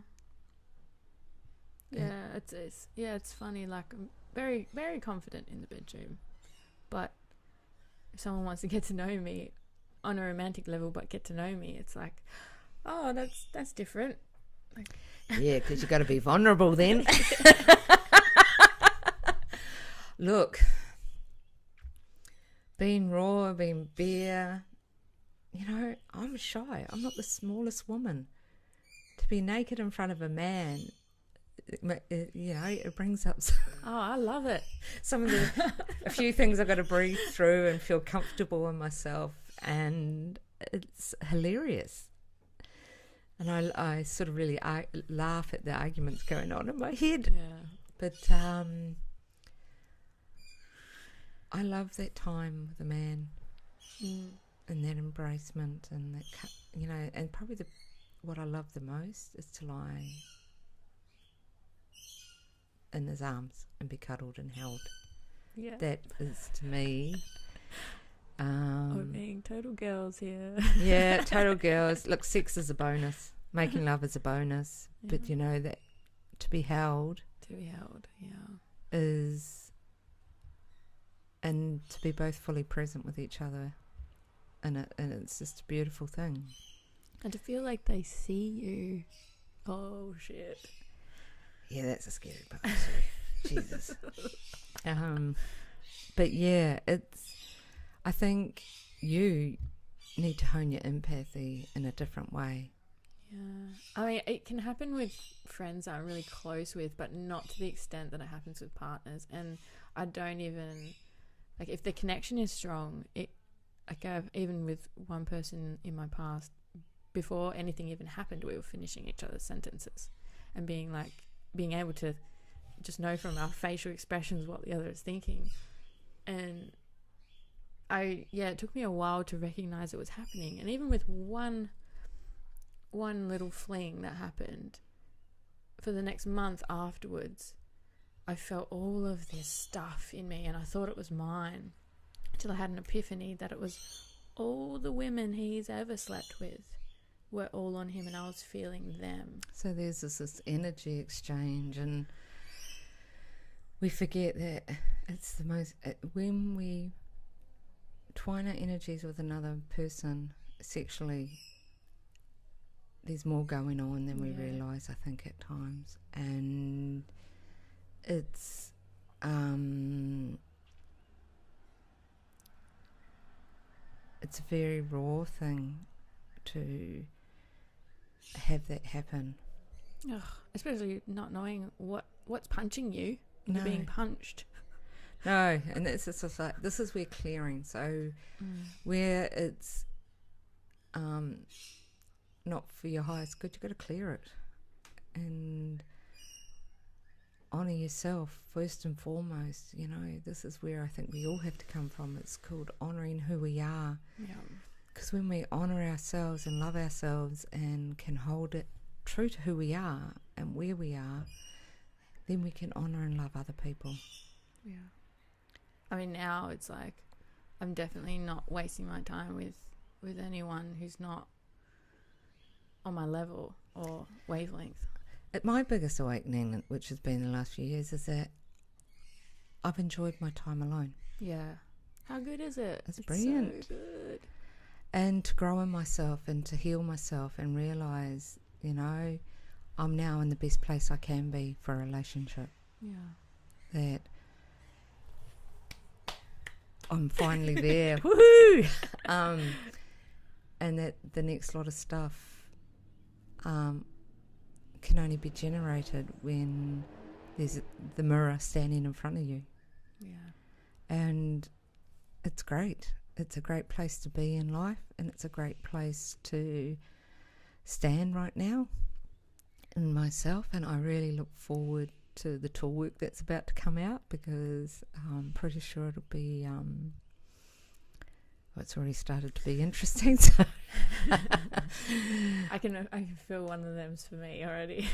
I'm going to watch the space on this. This could just about, and it's funny, I pulled a crow skull out the other day. It's sitting on my creative table looking at me, along with a fox paw, and I've got a fox tail I want to work with as well. So they're big medicines.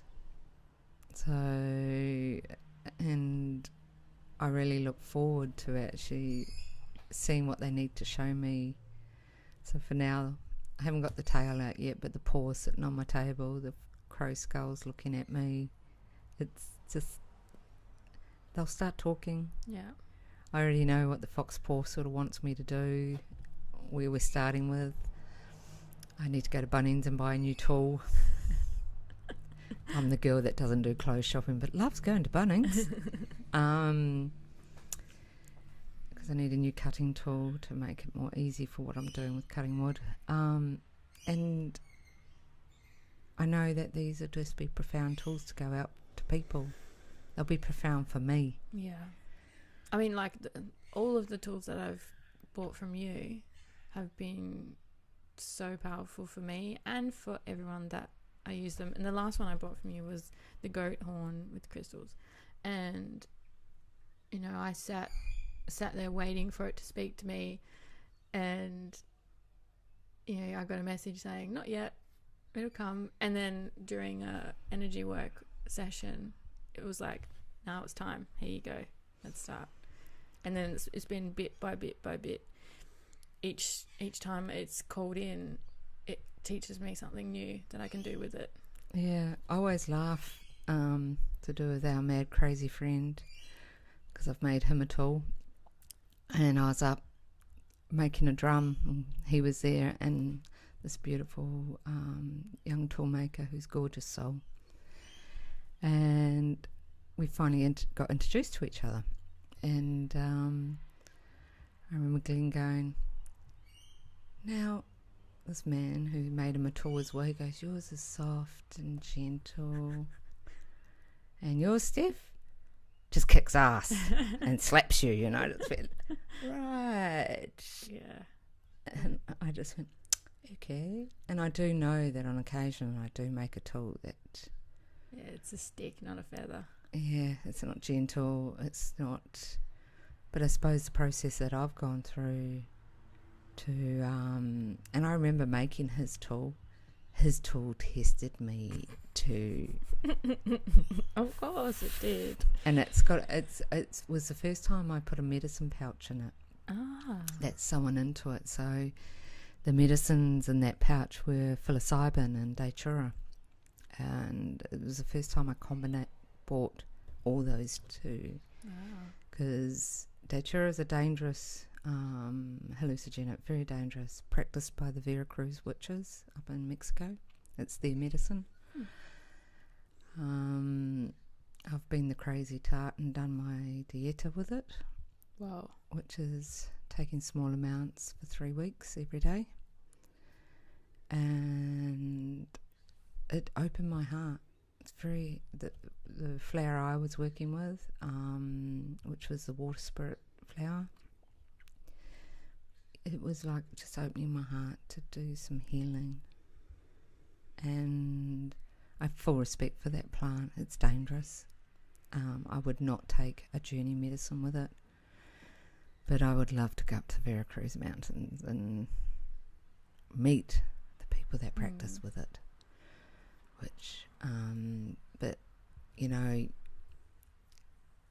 to put plant medicines into your tool work just brings it on a whole new level, because Datura is very gateway, taking you into the underworld, and depending on which Datura you're working with is how it's applied, how it's used, and which spirit it's attached to. It has a, you know, earth spirit, water spirit, fire spirit, wind spirit. These have really distinct energies working with them. And I suppose like Aya, but I suppose because there's so many varieties of Datura, that with the witches of Veracruz Mountains, they have different ways. I mean, one in particular, you don't drink it. It's made, they get a broomstick, dip the broom in, and it's inserted into the vagina and wiped around the inside of the vagina. On a man, it is wiped around the balls and the cock. Wow. And it is immersed that way. Whoa. Not for sexual. No. But that's how it enters the body to take you on your journey. So very different practices for this medicine. And like in any medicine, there's good and bad. Mm-hmm. Probably the witches of Veracruz Mountains, it's more voodoo-y type of medicine work, if you were to look at it like that. So there is always, but in anything we do, same with healers, there's good and bad. Yeah.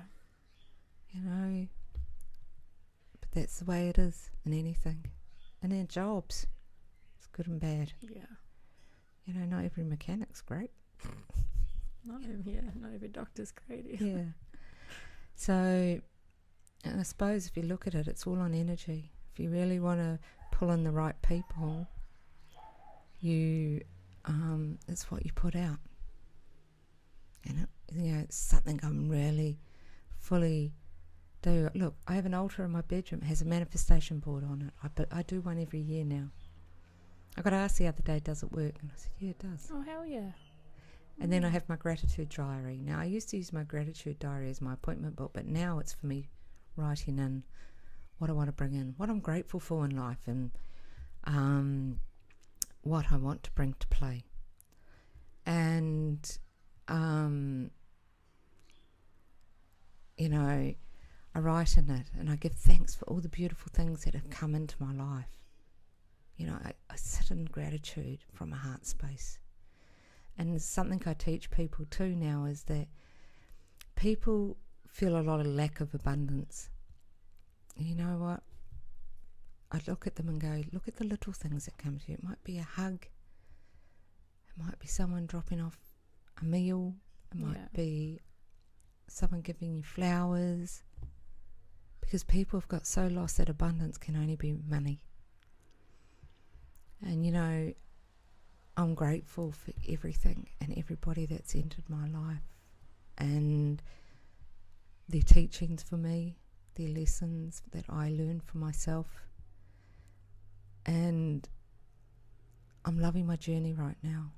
And I'm sitting in my heart space, really open to my journey right now. And it's part of it scares the shit out of me right now.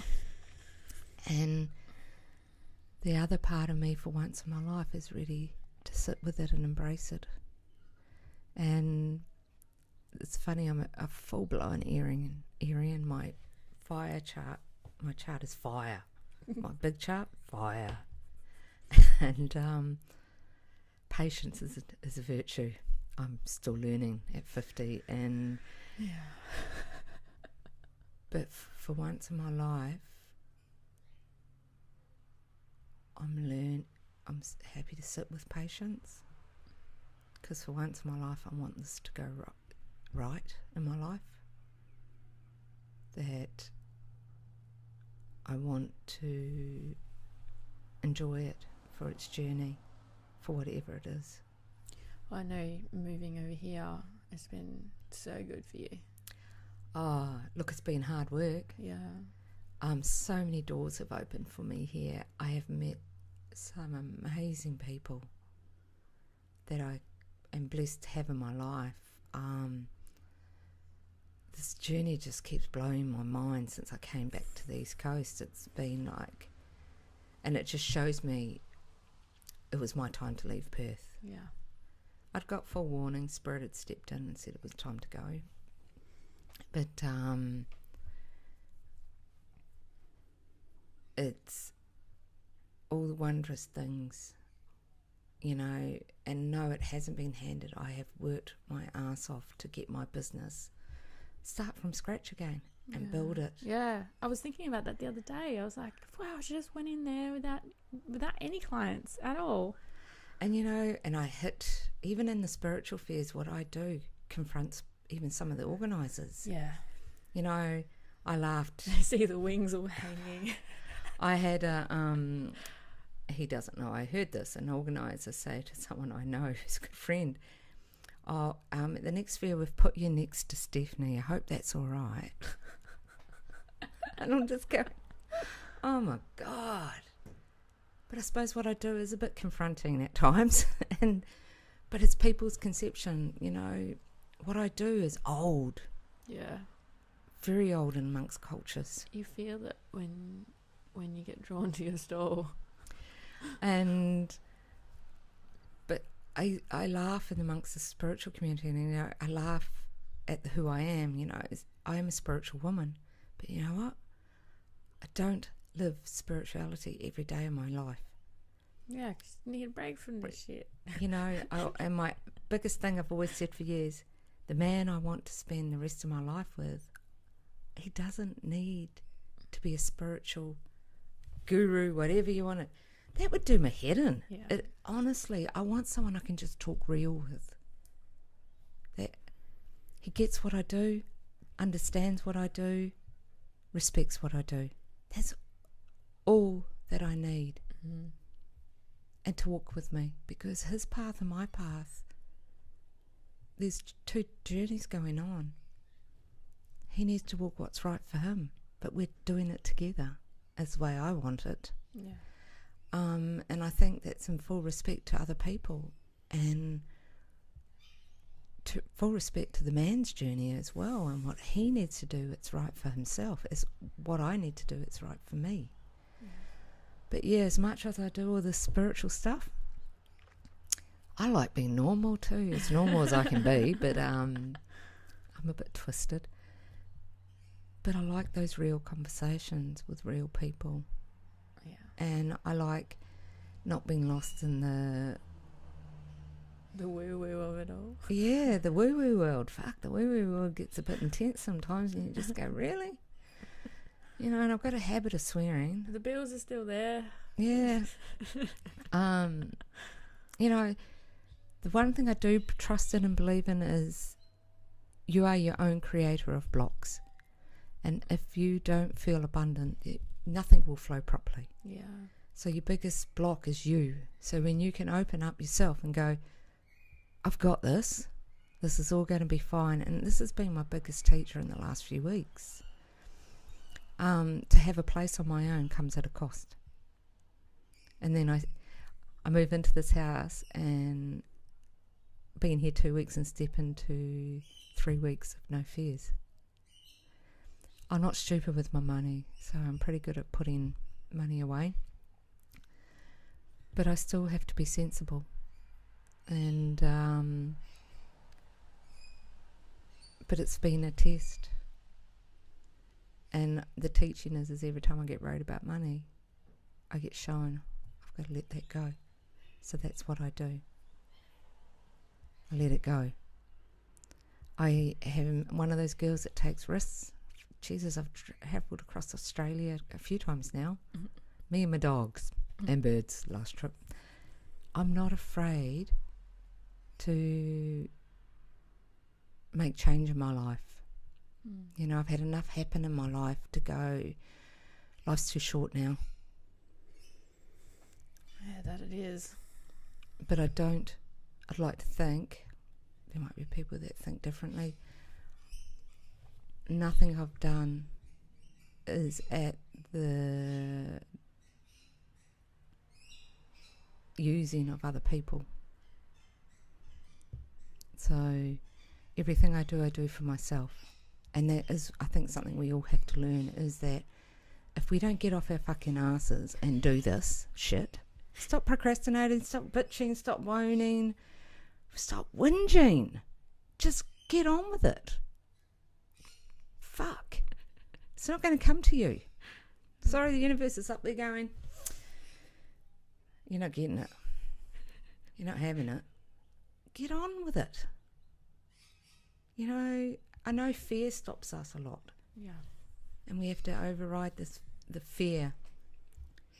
But wow, when you override it and go forward, life is just an amazing thing. And amazing things keep coming. And it's never as scary as what we think it's going to be. No, and I look at the clients I have, the friends I have, the people around me. Man, am I blessed. You know, I have all these wondrous things happening. And I give deep gratitude for it every day. You know, I do my little dances around the house when good things. Last night, I got confirmation I'm going to be teaching some people after they get married.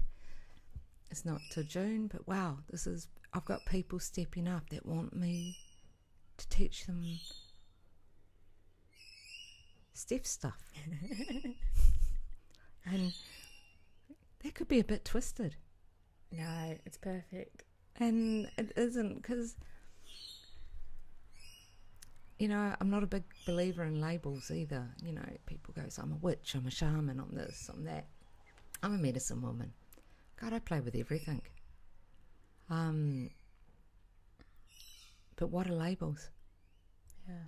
It's like I've got all these qualifications on the wall. Limitations, I think, are labels. Yeah, and I'm also, I'm very, don't like calling myself, people refer to me as a shaman, but I'm very respectful of the cultures that you're born into this.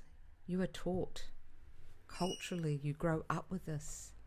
And it's not something I have been culturally born into. Yeah, I was born a healer, and I've been blessed back home to get invited into Lunrungu, be taught by an amazing woman, Kina Kapiti. Her stories, her teachings, to sit at her feet and learn was just amazing for me. And then to come across to this country and learn more about this culture, you know. Julie, I love that sister for what she has brought into my life and an awareness of culture. Her taking me to Laura Dance Festival, an Aboriginal gathering, oh my God, that was intense. Wow. That just blew me out of the water. So anyone who's into Indigenous stuff, if you ever get a chance, I think Laura Dance Festival's next year up in Laura, in Far North Queensland. Go. If you're open, you're spiritually open, you won't leave there the same. Wow. It blew my mind. And we massaged there for 3 days. Me and Jules doing healings. Met dancers from different parts of Australia up there. It was amazing. And because I've seen the old fellas walking past our marquee, it was just full on, the energy. And I broke a few times and cried. It was just that intense for me. So yeah, anyone who really wants to go and immerse themselves into culture, and I'm pretty sure there's one that happens up Darwin Way. They probably happen all over Australia. Laura is the only one I've been to, and I look forward to my next one. It was just huge. Do you have anything coming up? Because almost time for your client. Okay. Nuts. Right now I want to get back into more one-on-one learning with my teachings, and this is including tool making, Indian head massage and that, because especially with tool making now, I don't need a group, because I want to make the day more ritual, more about immersing the person in the work, maybe 2 people, but I want to make it more intimate. So I've got a bit of work to do on my website at the moment, which is coming up. So please take a look at my website, magicallyeccentric.com. I also, I want to do more one-on-one work with people. That's huge for me now. It's not about numbers. It's not about money. It's about proper teaching, having them go away feeling like they've learnt something really valuable, and like you came up with a great idea, videoing it. Yeah. So they got something to go away with. So stay tuned, Beck and I'll be doing more shit together. It ain't finished. Can't wait. Well, since we decided that, animals have been coming to me now. It's, and I've got Beck's pigeon she's going to take home with her. I've got to pull it out today. It's been with me for 2 years now. I'm sorry. I got dried. It's come for a trip across Australia. It's gone on a journey. It's probably time for it to come back now. Yeah, it's time to go home with you. But for me, it's more about the one-on-one work to really, I suppose, bring people into their strength, into their power. Yes. You know, I had someone say to me, because I've stepped up reading, he goes, "Oh, you're empowering yourself." And I turned to him and went, "No, I'm stepping into my power." He goes, "No, empowering." I said, "No, you empower another person. Yeah. You step up into your power to hold yourself." And this is not about ego or anything like that. It's about holding true to who you are, where you are, and where you're at. And that's what's important now. And this is where we've got to go, is to help people. And I think a lot of people get lost on it's all about money. You got to do mass groups and all that. To me, tool making's a very intimate thing. And I've done bigger groups, and I've found there's always been one that it's been a harder journey for them to do their tool. And it's really hard when you've got 6 people to stretch your energy around, that it's better to do one-on-ones. You know, and I've also had that fact, you know, doing the tool work and being at fairs, and someone goes, "I can do this." And it used to hurt, and I'll go, and they'd go over your tools, and I thought, oh God, here they go, they're going to pinch ideas. But now I don't give a fuck, because what I do, it can't be replicated because it comes from the animals through me. Yeah. And that makes it, each piece I do, an individual. I do lots of, like, my earrings and all that, they're multiples. But my specialised tools are one-offs. Yeah. But yeah. Clients here. All right, we'll wrap this up. Thank you so much, Steph. I couldn't even imagine how much beautiful information was going to come out today, and you just blown me away. Gratitude. I'm not so nervous anymore. My guts are settled down. Thank you, Beck. Love you for this. Thanks for listening, everyone. If you're digging what I'm doing, please subscribe, give it a rate and review, and I'll link everything, every place you can find Steph in the notes. Thanks a lot. Bye.